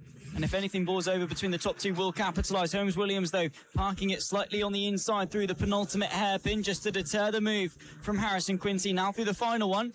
Quincy now analysing and seeing maybe where some of that pace deficit is. He's going to try and overcome it if he can. Still in the slipstream, like I say, and still very, very close. Dart to the inside of turn number 1, applying some of that pressure to Holmes Williams, and arriving back on the scene, it's Chris Wells. Yeah, the Jaws music is playing as Chris Wells closes in on the reigning champion Harrison Quincy, because he's taking a while here to make that move on Richard Holmes Williams, and he's running out of time. He has to get through quickly, and here is the move. Can he make it work? Yes, he can. He's been practicing that one for the last 3 laps and puts it into effect with 3 laps to go. What a brilliant maneuver from the reigning champion here at Ellough Park as he gets through back into the lead ahead of Richard Holmes Williams, who will try and respond the best he can with only 2 and a bit laps to go. Chris Wells, though, will do his absolute best to get involved in this fight. He's only got a couple laps, though, to get through on 2 riders. That's no easy task, but if anyone can do it, it's Chris Wells. He's got so many moves under his belt, so many wins under his belt here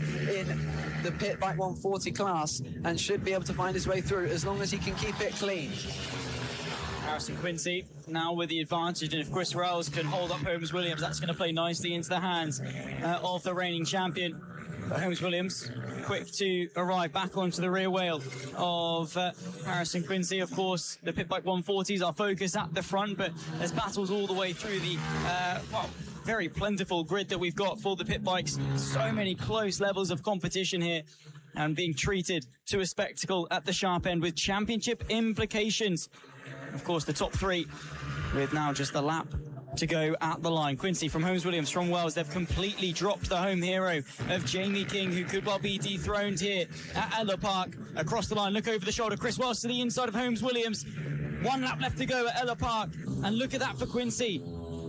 Can he bring it home for his first victory as the reigning champion, or does Holmes Williams have something left in his arsenal to throw at the youngster? Half a lap left to go to decide it all in the pit bikes. This is where he was so strong, though, Richard Holmes Williams, in this final stage of the lap, and I think we might just see a dive bomb if he's close enough at this point. I don't quite think so, but I think it's really important here for Chris Wells, if he's able to get through into second, through the events of something happening to one of these two, or just getting through, then it could put him into the lead of the championship ahead of Jamie King. But for now, it looks like the top 3, despite its many changes throughout the race, around the final corner, won't change this time, because Harrison Quincy, the reigning champion, takes his first victory of the season. Look at the happiness from him, the emotes he's putting through there. He's really, really happy with that one, and rightfully so. That was a brilliant ride from Harrison Quincy to take another victory in the Pit Bike 140 class, but his first of the year. Richard Holmes Williams, though, as a wild card, taking home second. A great ride from him, and one, as we've said so many times about wild cards this weekend, and people who have come to this track for the first time, that experience will build as the weekend goes on, and confidence will get all the greater.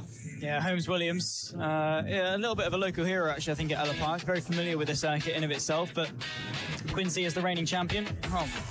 What a ride from him and his maiden of the season. He'll close the gap to Jamie King in the championship. Chris Wells, as a result, I think, as it stands, will take the lead maybe in the championship. It definitely closes up between the top 3 champions. Let's not forget, 2026 could be one of the biggest spectacles in pit bike racing in history, as we have 3 titans take to the top. Of course, for Pit Bike 140s, we'll run you through the final results in just a couple of moments. But what a race and what a weekend they could well have. There is Harrison Quincy, so young and yet such a wise head on his shoulders. He fends off experienced veterans in the form of Richard Holmes Williams and Chris Wells to bring home the victory. Jamie King off the podium at home in P4 from Humphreys, Kirstein. Then comes Armand, Randy Ferreira from Tomset, and Maxwell, the top 10 after 11 laps of racing action. Of course, for the pit bikes, they'll be back out tomorrow for race 2 and race 3, and hopefully it's a rinse and repeat of the action that we saw today.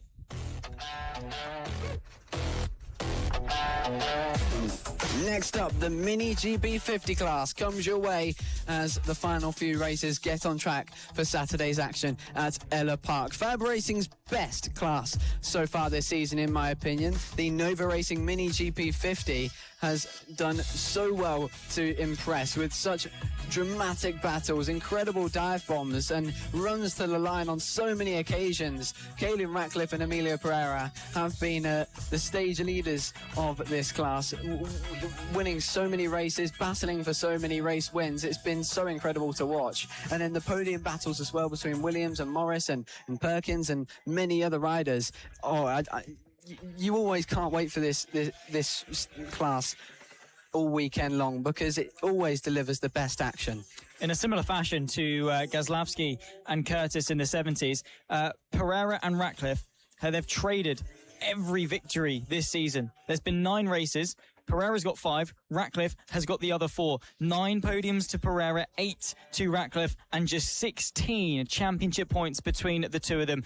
And at Houghton Park, we saw that rivalry in its fullest form. And once again, they share the front row for round number 4 of the FAB-Racing British Minibike Championship, brought to you by MasterMac Surfacing. This is the Nova Racing Mini GP50s. If you are now just joining us, this is a rivalry that will go through and follow them for the rest of their careers. Pereira and Ratcliffe, who we see in other classes, but this is their main focus. This is the one they want to go and win. And Pereira on pole position, despite coming off in qualifying, will be looking to lead them from the front row. Yeah, both of those top two, you may have heard us talk earlier at the start of the broadcast that Pereira and Ratcliffe both had offs today and yesterday in practice and qualifying, but it does not affect them one bit. They both start on the front row and look to battle each other as hard as they can for yet another victory here in the Nova Racing GP50 class. But starting on pole then, as previously mentioned, is Emilio Pereira ahead of his rival, Kaylin Ratcliffe, in second. And then behind them is Tommy Williams, Bo Morris, Josh Perkins, Jensen Cedras, Reed Saxelby, Nelly Nuth, Adele Everett, Oliver Wilson in front of her in 10th place, and then William Skingle and Oliver Cheeseman rounding out the grid in 13th place. But the eyes all look to the battle in front, but another battle that has been occurring not only in GP50 but 50R as well all season long is Bo Morris versus Tommy Williams. Who will get the advantage heading towards Silverstone, because the gap between them for third in the championship is only 7 points separate Bo Morris, Josh Perkins and Tommy Williams for that third place. So expect to be some big drama and some big overtakes between those three across this race. Yeah, Tommy Williams finally getting that third place finish after getting 4th and 5ths for every single other race. Race number 3 at Houghton Park, he got himself onto the podium and will be looking to replicate that from third place on the grid. For the Nova Racing Mitch Mini GP50s though, the championship battle boils over potentially in Beccles. We go racing, and a great launch there from Bo Morris. He splits the two as he'll go straight into second place, but Ratcliffe will try and fend him off with a long sweeping opening corner. Emilio Pereira though, the perfect launch for the championship leader, closely followed now by Kaylin Ratcliffe through turn number 2, who is able to thwart the challenge of Bo Morris. And now towards the opening hairpin, the 96 all over the rear end of the 31. I'll probably say that move there from Bo Morris is what Kaylin Ratcliffe needed to have such an explosive first lap, as he now tries to go a long way around of Emilio Pereira. I haven't seen that one before. Nearly ends up on the grass, trying to set up and move around the outside of his rival on the number 31 Metrokit Mini GP50. And as I was saying, it looks like he just needed that little bit of a scare and boost of adrenaline to get moving on this first lap, because that's what we've seen in these races, is that usually Emilio Pereira gets away quite dominantly in the first half of the race, and then Kaylin Ratcliffe responds as the race goes on. But I feel like that small bit of challenge has pushed him forward, because look how aggressive he's getting in these early stages, trying to go up the inside, can't quite find a way through, and I think we've got a brilliant battle in store for the rest of this race. Yeah, Kaylin Ratcliffe, we've already mentioned that he's very perspicacious. He knows how to deal with a battle like this. He knows how to look for weaknesses. Maybe there's one there. He's applying the pressure to Emilio Pereira, who wears his heart on his sleeve every single race. Is very emotive. You can almost, feel what he's feeling with his inputs on the bike. You can see exactly how he's riding. and he does it with such passion. Caelan Ratcliffe, though, searching now for the space to the inside of the final corner. Goodness me, trying to put a front wheel there. He's getting desperate maybe in this fight, but what it means is that Emilio Pereira is fully aware of his presence and is feeling every ounce of pressure. The 96, though, with the ride out of turn number 1, looks to the inside of turn number 2, but to no avail. Pereira has got it covered purely by just getting the bike in hard to every single corner. He's not really having to defend, he's just pointing the bike at the apex. Yeah, the confidence from Caelan Ratcliffe to throw the bike into every corner, and the tightest line possible, and now the widest line possible. That was so close again. Every corner he's got so close to the back wheel of Emilio Pereira, trying to show him a wheel and try and force him into a mistake to drop back when he eventually goes through. Could it be here into the hairpin? Not just yet. He bides his time. I don't think he's been waiting that much, to be honest, because it looks like he's desperate to get through. Every opportunity he's had, he's tried to make his way through on Emilio Pereira, and that is reflecting how confident and strong he is on these early stages here at Ellough Park, because the speed clearly is not reflecting the position he's in. He's desperate to get out in the lead and pull out a gap. Yeah, he's trying to. Maybe, of course, it is very windy here at Ellough Park. That is playing a factor in terms of how strong the slipstream, the tow, is around here. Tommy Williams and Bo Morris fighting for the podium as well. Let's not forget. You have to say, though, Pereira, the fact that he's able to keep such a confidence around this circuit, but Caelan Ratcliffe through. He's tried it. Third time lucky, but Pereira's got the switch back down the inside of the chicane. What a move for the championship leader. And look at that. It spooked Ratcliffe a little bit. The gap has opened back up once more.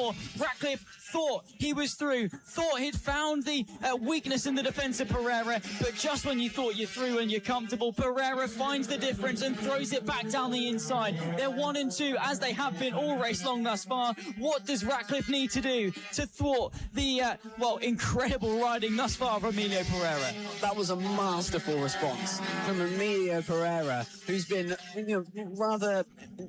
lack of emotion for most of this race. As you said earlier, you can tell Caelan Ratcliffe, he's feeling aggressive, he's feeling confident, he wears his heart on his sleeve. You can tell what mood he's in just by looking at how he rides, whereas Emilio Pereira, he's a little bit more masked and hides that a little bit more from his rivals to give him less of an advantage over him mentally. And we saw the move from Caelan Ratcliffe, went through and immediately responded, did Emilio Pereira, straight back up the inside and forced Caelan Ratcliffe out wide and left a massive gap behind him to allow a bit of a breather for Emilio Pereira to realise, okay, Caelan Ratcliffe is much quicker than me at this point. I'm going to send it up the inside, push him out wide and give myself a little bit of time to just think and progress through this race and make Caelan Ratcliffe run out of time and get a bit too desperate, try and force him into a mistake maybe.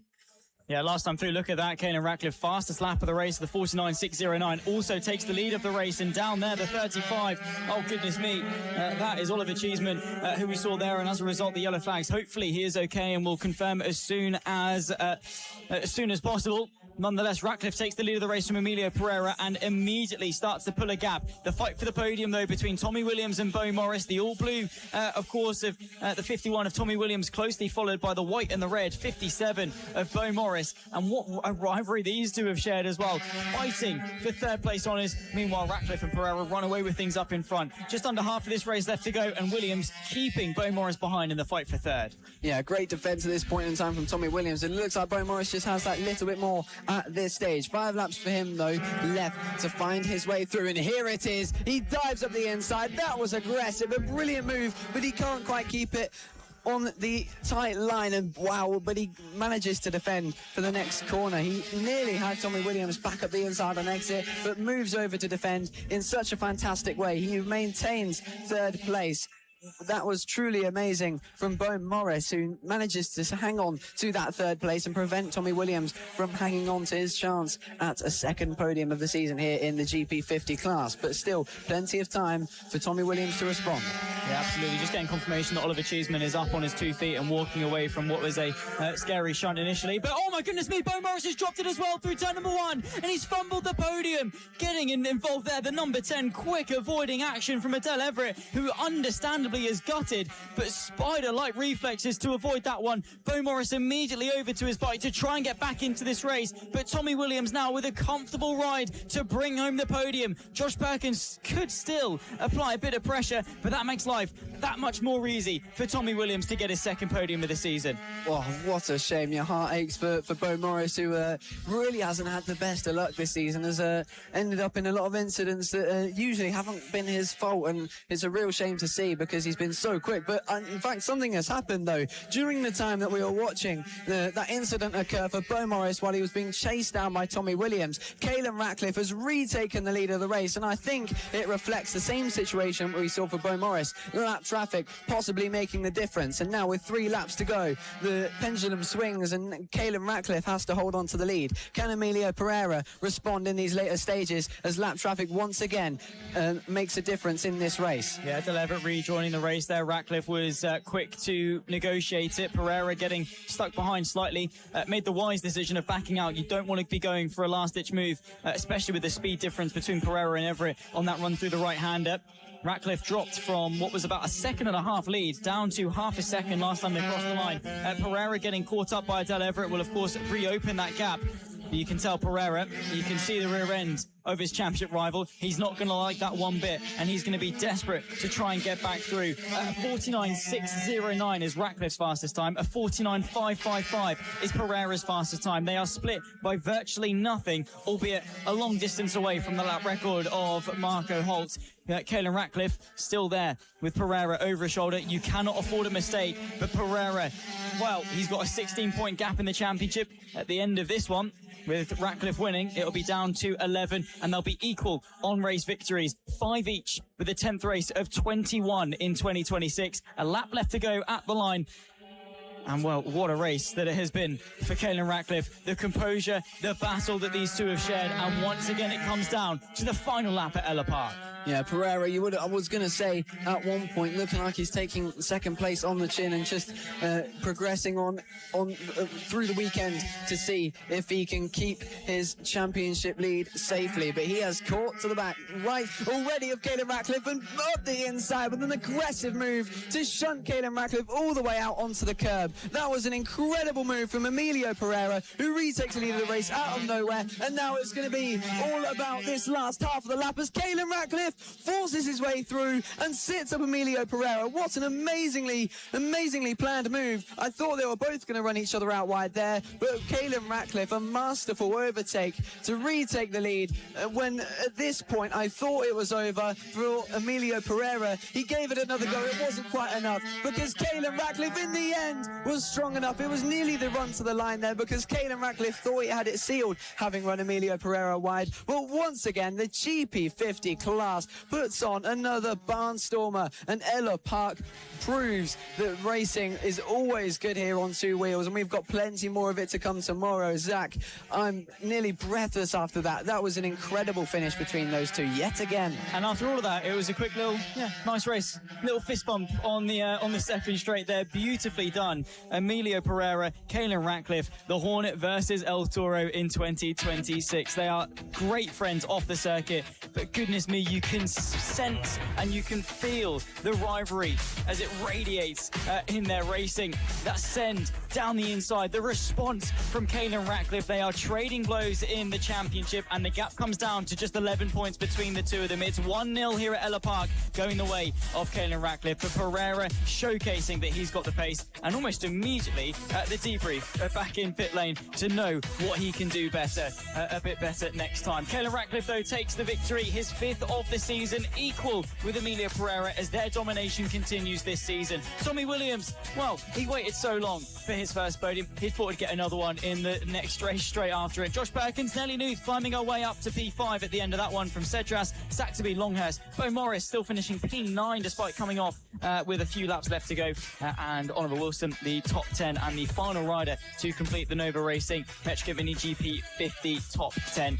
Riley, let's catch our breath for a moment. What a race that was, what a display that was, and what a championship this is. Yeah, I can't get enough of it. I just wish that there was a round where it was just full of GP50 classes. I mean, I love all the classes, but GP50 has just been so good. You can't miss it for any of the races left this season. And now we move on with only 2 races to go on Saturday.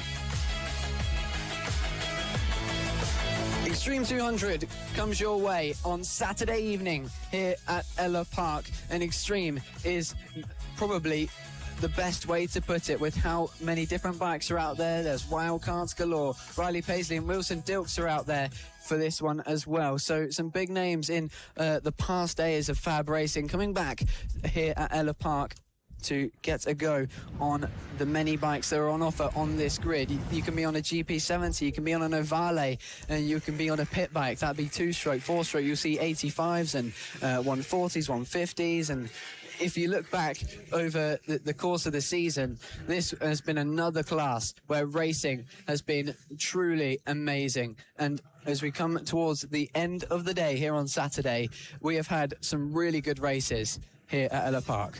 Indeed so, and a big shout out, by the way. We've already commended the staff here, both at Ellough Park and as part of FAB-Racing. We are currently running, touch wood, 50 minutes ahead of schedule, 5-0 ahead of schedule, thanks to the incredible work, both, of course, of our hosts at Ellough Park and also FAB-Racing and the race control here at FAB. It is incredible to see, and again, that logistical flow that we get into a rhythm of. These guys are absolutely brilliant, and yeah, big thank you to them. Of course, to the medical crew who we haven't needed their services so far today, but of course their efforts being there, being available, and making sure that we can go racing as effectively and as safely, most crucially, as possible. The penultimate race of the day, Extreme 200s out there on circuit, and well, Gazlowski, off the back of a brilliant victory in the 70s, will be looking to do exactly that, but this time he's got the fierce rival of Wilson Dilks alongside him on the front row.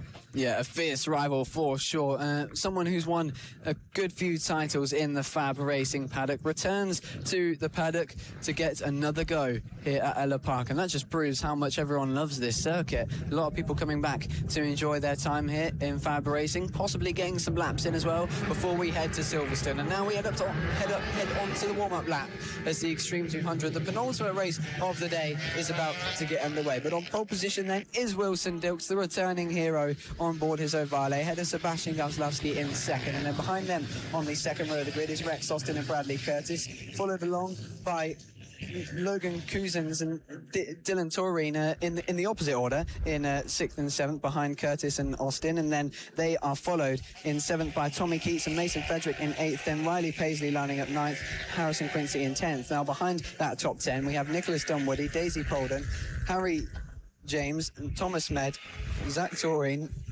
Scott Dermott, Ben Simpson, Jake Knight, Felix Hearn, Joshua Williams, Bojan Brzezewski and Jamie King at the back of the grid in one of the 3 classes that he's racing this weekend. So despite him bigging it up as his home round, his favourite track, and he's doing all these 3 classes because he just loves it so much, he's really not having an easy time out there. Brutal.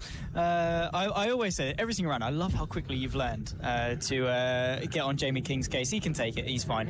He'll have a pint this evening, he'll be all good. He might go home and cry, but it's fine. He'll be back smiling next weekend. Make sure, of course, you tune in to Jamie King's vlogs. He gives brilliant insight to the world of pit bike racing and mini bike racing generally, and does a lot for the sport. So as much as we can rinse his results, and he makes it quite easy for us to rinse his results, he does do quite a lot for the sport and is actually pretty decent. It's ice to lights though for Extreme 200s. Wilson Dilks on pole position, Sebastian Gazlowski alongside him. The revs rise, lights go out, we go racing. Great launch there from Wilson Dilks as he'll go in towards the opening corner in the lead, but Rex Austin splitting Curtis and Gazlowski through the middle. Rex Austin once again with a perfect start. Gazlowski's got the run though towards turn number 2, can't quite seal the deal. Over his shoulder is Bradley Curtis. Now towards the first hairpin at turn number 3, Dilks is the one with the advantage. Gazlowski down the inside of Austin, but Austin keeps second. Yeah, that's something we have not been able to say much this season, is that someone has got the jump on Sebastian Gazlowski off the line, and already Gazlowski putting that right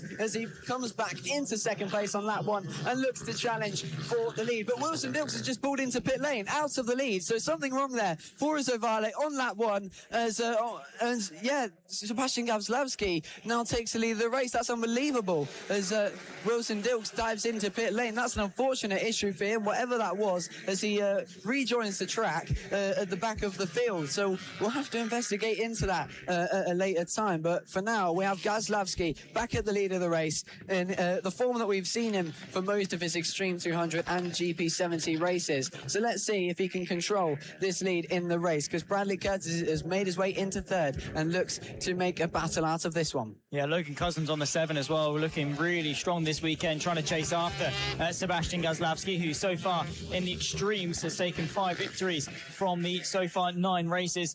Of course, Finley Polehill, the one taking the other 4.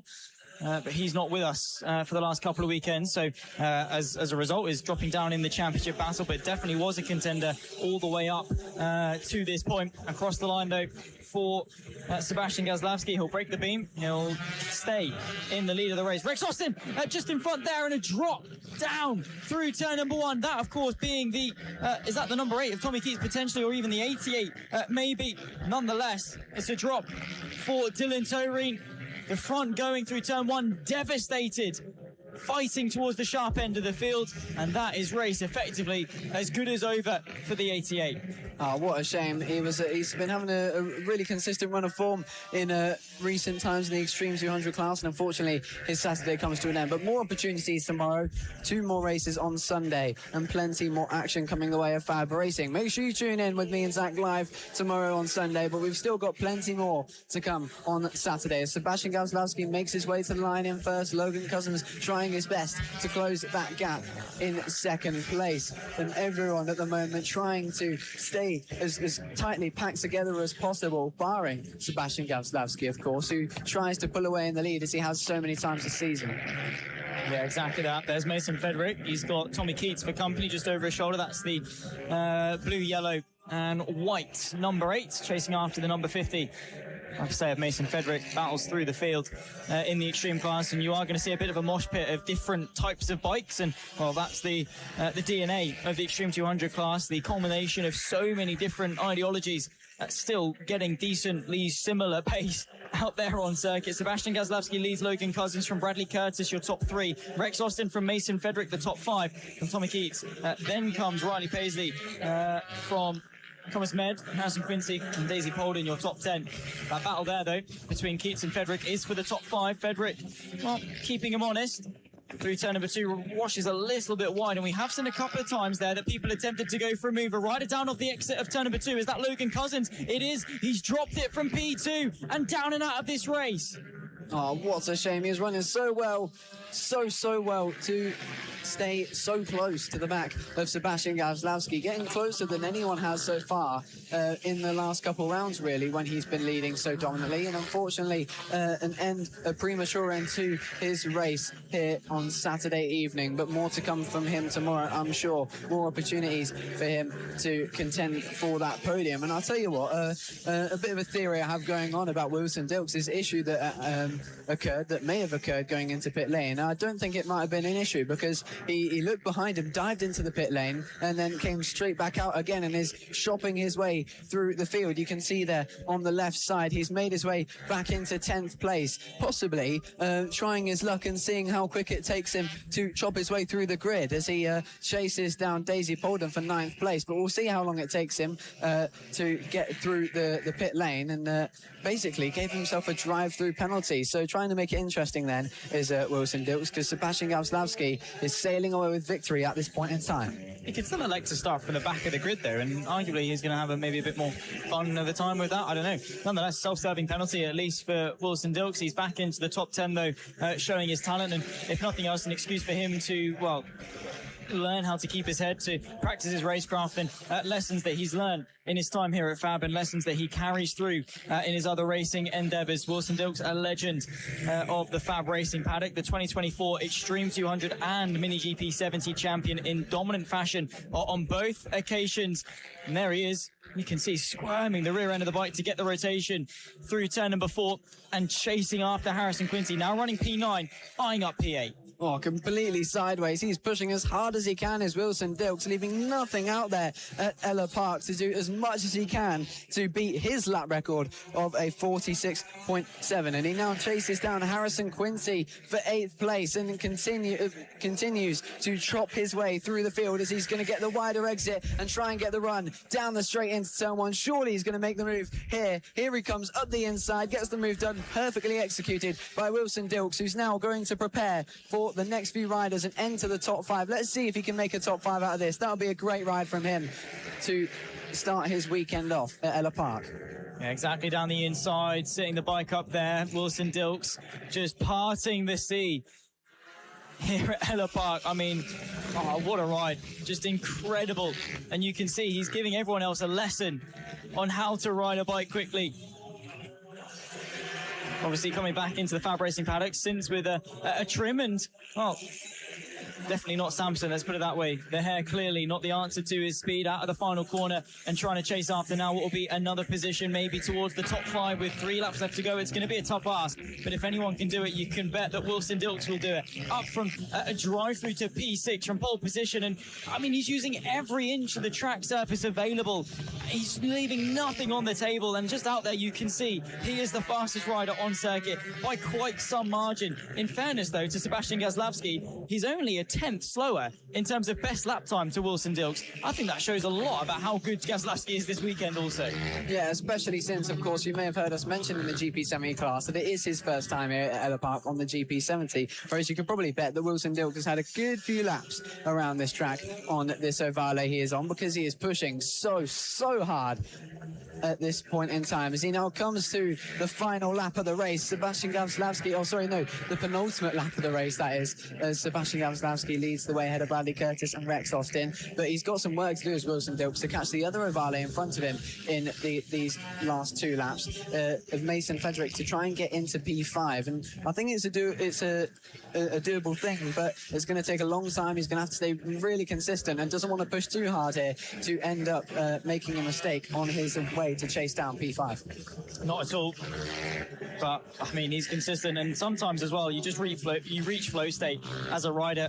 You're in the zone, you're doing exactly what you need to, and sometimes actually backing off and slowing down, it's more of a recipe to make a mistake because you're actively having to change something. When you're in that flow state, you've just got to keep doing what you're doing. He's clearly in control, he clearly knows what he's doing. Same too for Sebastian Gazlowski, by the way, who will extend the gap at the top of the championship. Half a lap between himself and his, well, 5th victory of the season, and chasing after Bojan Brzezowski to put a lap on the 82. Nice to see him getting to the end of the race though for Bojan Brzezowski after an incident earlier on in the day. Sebastian Gazlowski though through the final couples of corners with Wilson Dilks giving himself that self-serving drive-through penalty, has walked away with this.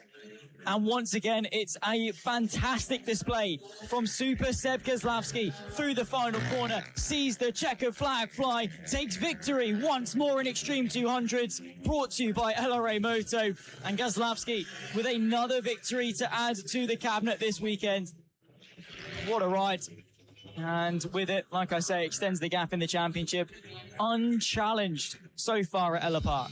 Yeah, just doing such a good job to get out there and get his race started and go for it. He got held up quite a lot by lots of people going through on him at the start of the race, but came back really nicely, really confidently to take victory ahead of Bradley Curtis and Rex Austin. And adding to my theory regarding Wilson Dilks, I think he might have just wanted a bit more TV time, perhaps, because if he dominated that pace that he definitely had the pace to go ahead and dominate this race, because he was so quick, and might have just realised if I drop to the back of the grid and force my way through with a lot of battles, then I could get more TV time than I would if I had a massive lead in the front of the race. So possibly chasing a career in acting rather than motorcycle racing, or both at the same time for Wilson Dilks. We'll have to wait and see though, because he came 5th in that race. So let's see if he can improve as the weekend goes on. Do you think he'd have run away with it? Well, I don't know, because Sebastian Gazlowski's pure pace was not that far off, and that was without having to chase after him. Nonetheless, Sebastian Gazlowski takes victory by 9.4 seconds ahead of Bradley Curtis, Rex Austin, your podium. Tommy Keats, Wilson Dilks from drive-through to P5. Mason Federick, then comes Paisley, Med, Quincy and Polden, your top 10 after 11 laps of racing action in the Ellough Moto Extreme 200s. Yeah, I don't know. I think Gazlowski would have given Dilks a good run for his money, and we would definitely still would have seen plenty of Wilson Dilks. The Extreme 200s, though, an penultimate race of the day done and dusted. These guys will be back up for race 2 and race 3 tomorrow. Will it be Superset back to the top, or will Wilson Dilks be able to ascend and return to FAB-Racing glory? Join us tomorrow to find out. Moto team comes your way for the second time today and for the final time on Saturday. FAB-Racing ends its schedule on Saturday evening with Moto team. 2 out of 4 races this weekend for this class. That won't be at Silverstone, unfortunately, but they'll be back out in full force in about a month's time at Rowra. Make sure you come along, whether you're riding, watching, or watching live with me and Zach on YouTube, be that Motorsport Radio or Fab Racing. All the support is welcomed, of course, for your favourite riders in the multiple classes we have at Fab Racing. And a bit of a celebrity, I guess you sort of alluded to earlier, Zach, of Pitbike Sonic. He's this is, I guess, considered the most well-known member of the paddock is Jamie King, who's doing 10 races this weekend, which you'll hear him talk about a lot on the YouTube. Whether it's moaning about it or excitement, we'll have to wait and see, because that'll change whether he does well tomorrow or not. But we'll have to wait and see. Second place in the first race this morning, so not a bad job from Jamie King in a class that he hasn't raced all season to come home second behind Acme Racing. If Jamie King does 10 races a weekend and doesn't win one of them, I mean, sort it out, surely, especially your home circuit.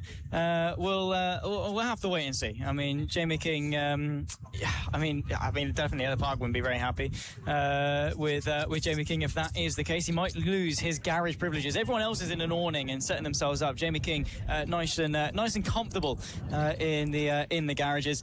Let's see if he can top up what was a respectable P2 earlier on today. Let's not beat around the bush. He did do very well, but the expectation for a rider of his caliber to come into this weekend with such of an accolade, and as we say, maybe a celebrity, if you like, big quotation marks there. I actively did them as I said that. Maybe should be challenging for the race lead, but Team Acme have been racing very well. Marco Pandolfo come and said they were riding very, very close to lap record pace, so it is quite a big step for Jamie King to rise to, especially with how dominant that we've seen Acme be at the front of Motor Team.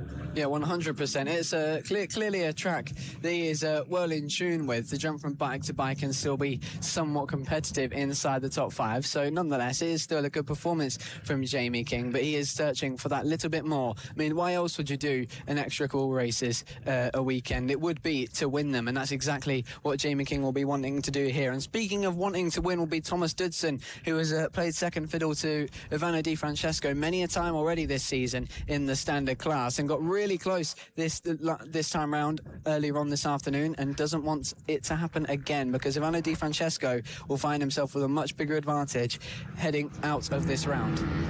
Maybe so. They'll roll their way onto their formation lap for their second race of the weekend, and well, the starting order is the finishing order of race number 1. So Marco Pandolfo for Team Acme, who is chasing the lap record, will start from pole position alongside Jamie King and Ivano Di Francesco in P3. In fact, no, it wouldn't be Ivano Di Francesco. It's going to be Thomas Dudson in P3, Ivano Di Francesco alongside him on the second row of the grid. And let's see, we've got the standard leaders on the second row. We've got the open leaders on the front row. Well, we'll have to find out what's going to happen in that respective chase and that respective battle.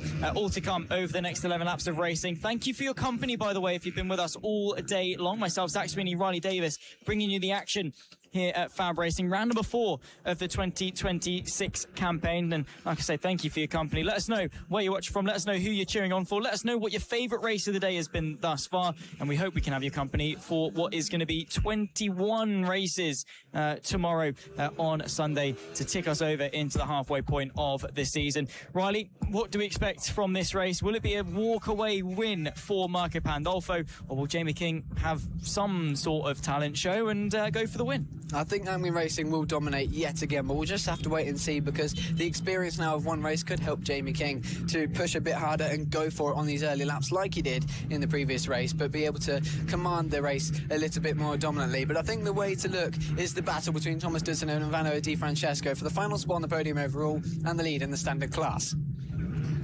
Indeed so.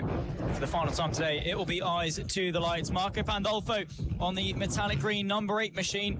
Jamie King alongside him. There you can see representing Ellough Park is Pit Bike Sonic. Let's see if we can get some good content, bit of a jump start and a couple of twitches in the background. But we go racing for the final time today, and they spread themselves 3 wide towards the opening corner. Ivano Di Francesco down the inside of Jamie King, who gets the switch back. Has he got the speed towards turn number 2 to contend for second place overall? Just about able to throw the bike down the inside. Marco Pandolfo now with a comfortable lead and will be looking to ride away with a comfortable victory as well. He wants to go for the lap record here at Ellough Park. There's jostles and changes all the way through the forensic field of Moto Team, but it's comfortable as ever and smooth sailing for Team Acme. That was an aggressive start there from Ivano Di Francesco, moving Jamie King out the way in turn 1, trying to get into second place overall, doing the best he can to escape from Thomas Dudson behind him, who you feel has got a little bit of a better chance to take a victory in the standard class this time round. As I said earlier, played second fiddle so many times to Ivano Di Francesco in the standard class, but got really close, about half a second off Ivano Di Francesco at the end of the race, but that doesn't tell the full story of how close they were throughout the majority of it. At the end of today's action, we may see Thomas Dudson taking his first victory in quite a while in the standard class if he can pass Ivano Di Francesco, but plenty more time left in the race for that to happen, because Team Acme taking away with the lead of the race. But I'll tell you what, Thomas Dudson already losing touch with Ivano Di Francesco, because a sparking confidence from the number 141 as he's now on the back of Jamie King for second place and looking to make a move, as we're currently watching a battle of quite a few riders down towards the lower ends of the top 10, trying their best to get home a great result for their team. Of course, in Moto Team, you can have multiple different riders on the bike. Of course, not in the same race, that's not possible. But across a weekend and across the season, you can have 4 riders sharing one bike and doing the best they can to get the maximum amount of points. That was one of the O'Keeffes there. Couldn't quite see their number as they tried to make their way through into the next position ahead. That was a daring move, and thankfully they decided not to commit, because that could have ended in tears. But there we go. As you can see, Ivano Di Francesco piling the pressure on Jamie King for second overall. Just to clarify and to clear up any confusion, namely for ourselves in the commentary box mainly, Jamie King is racing in the standard category, not the open, as what we sort of previously believed. So this is a fight actually for overall P2, yes, but also for the standard race victory. So it's Jamie King who won in the standard earlier on today, taking some crucial points away from Ivano Di Francesco. Thomas Dudson thus was denied of that, and still took a very respectable P2, but nonetheless it means that Jamie King is becoming a bit of an upset. What it does mean is that technically he has won one of his 10 races so far this weekend. He's looking to go for 2, and right now running second place overall, but the fight far from over. Ivano Di Francesco looking to be chasing after that standard victory between the 76 and the 141. 7.5 laps left to go, and Jamie King under a bit of pressure from the championship leader in Moto Team Standard.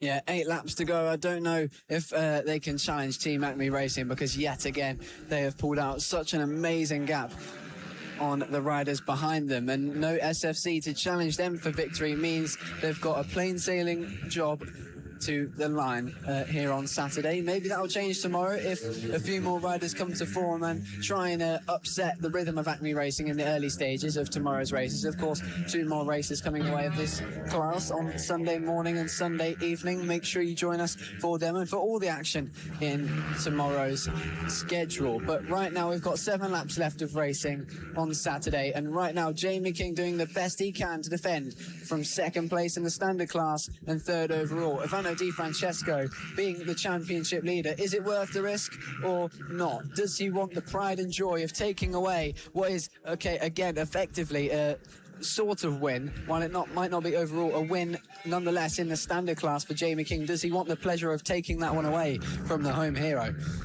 Maybe so.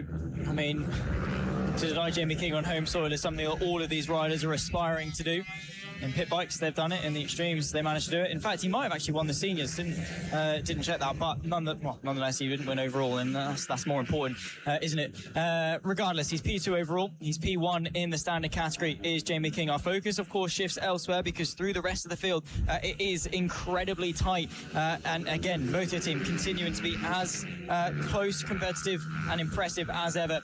Jacques Van Eden on the 67, but showing up on your timing screen as the 17 with the pink wheels, chasing after what is going to be Sam Sadler just in front of him for P5 overall. If you have got a qualifying bike, head over to the FAB-Racing website, see if you're eligible, get your license and join us on the grid. Motor Team, a very budget-friendly form of motor racing, and well, gives us some incredible battles like this one. The 166 trying to go the long way round, and Jacques Van Eden in the battle for 5th, 6th and 7th.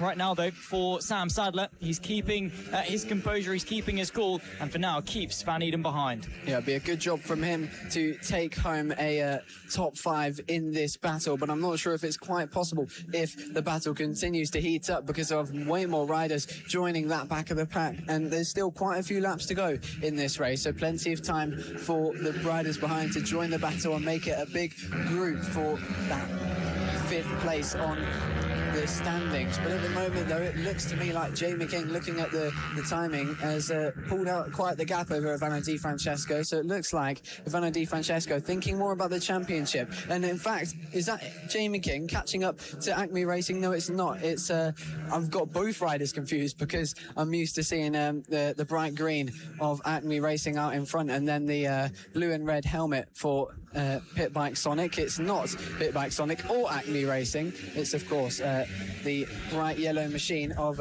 Sadler, I think, fighting for that 5th position as well, 5th and 6th position, with the many riders in that group. Yeah, exactly that. The 67, that's the 17 of Jacques Van Eden. Just in front, of course, is Sam Sadler, and over their shoulder is Mario Gelli in P7. Not too far behind is Reed, but with 4 laps left to go as they cross the line, it's Acme 3.1 seconds clear of Jamie King, running consistently about a second quicker than Jamie King a lap. Down the inside, though, Jacques Van Eden on Sam Sadler to turn number 1. The pink wheels prevail and goes through. Sadler with the up and the under, maybe contending towards turn number 2, but can't quite manage it. So Jacques Van Eden up into P5 overall and moves himself up another position. That is actually for podium. No, it's for P4 in class, apologies. King, Di Francesco and Dudson are your top 3 in the standard, and then this is the fight for 4th place in class. Ducking their way through traffic, though, you can see 3 riders jostling for track position through turn number 4. It's here, there and everywhere, as to be expected in Moto Team. Yeah, 100%. There's always a group battle wherever you look across the grid, and this one certainly serving up a spectacle. We've seen so many trio battles across the classes today, now in Moto Team. We saw it in pit bikes, and we saw it in the AC40 Interclass, so there's been nothing short of truly fantastic action here at Ellough Park, and it all continues tomorrow, and hopefully this battle continues on for the next 3 laps for the final spot in the top 5. But there is a move there up the inside, and a brilliant move at that, but quickly responded to. Can't quite find the way through, not just yet, and there it is. What a fantastic move from what I think is Van Eden taking advantage of Sadler there to get it into that top 5 position. So again, that battle getting really spicy in the later stages of this race. Yeah, absolutely.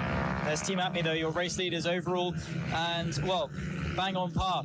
Almost impossible for them to get anything less than that, to be honest. No birdies or eagles for Marco Pandolfo. His main championship rival isn't here. The expectation is that he runs away with it and builds up what is a potential 99-point advantage heading into the second half of the season. He was 1 point behind SFC coming into this round with 25 points for a win last time out. Well, he's 24 points clear, and we're still 75 points on offer over the rest of the weekend. He's still got to secure the race 2 victory, but he looks almost certain to do that. It's exactly what he needs to do to get himself closer and closer to yet another Moto Team Championship. But this time, of course, a much larger contention and a much bigger battle forming between, well, the number 8 and the absent 133 through the rest of the season. Last lap flag is shown, though, and Team Acme Racing just have to bring it home, parade themselves round and get closer and closer to that lap record. Their best time this race is a 51.722. And, well, we'll get confirmation as to what the lap record is and whether or not that's any close. But it does mean that Marco Pandolfo is gunning for it. Maybe not this lap, though, with the the presence of the lap traffic that he's got. Not really sure you can set a lap record when you're having to dart your way through some riders. Yeah, and unfortunately, it's just a thing that comes into play in nearly every lap of the Moto Team races, and you learn to realise that as a Moto Team rider, I suppose, as the races go on, as you get faster and faster and more competitive at the top of the championship. You can see that the lap riders always make the difference, but making the difference this time round is Powerful Pandolfo on board the Acme Racing machine, coming around the final corner to take his second victory of the weekend, adding to the tally this season. Jamie King coming home in second place to win the standard class race, but second overall. And now Ivano Di Francesco ending up third, second in the standard class. Thomas Dudson still can't get that overall podium position. A shame for him, but still plenty more chances across the weekend. Absolutely.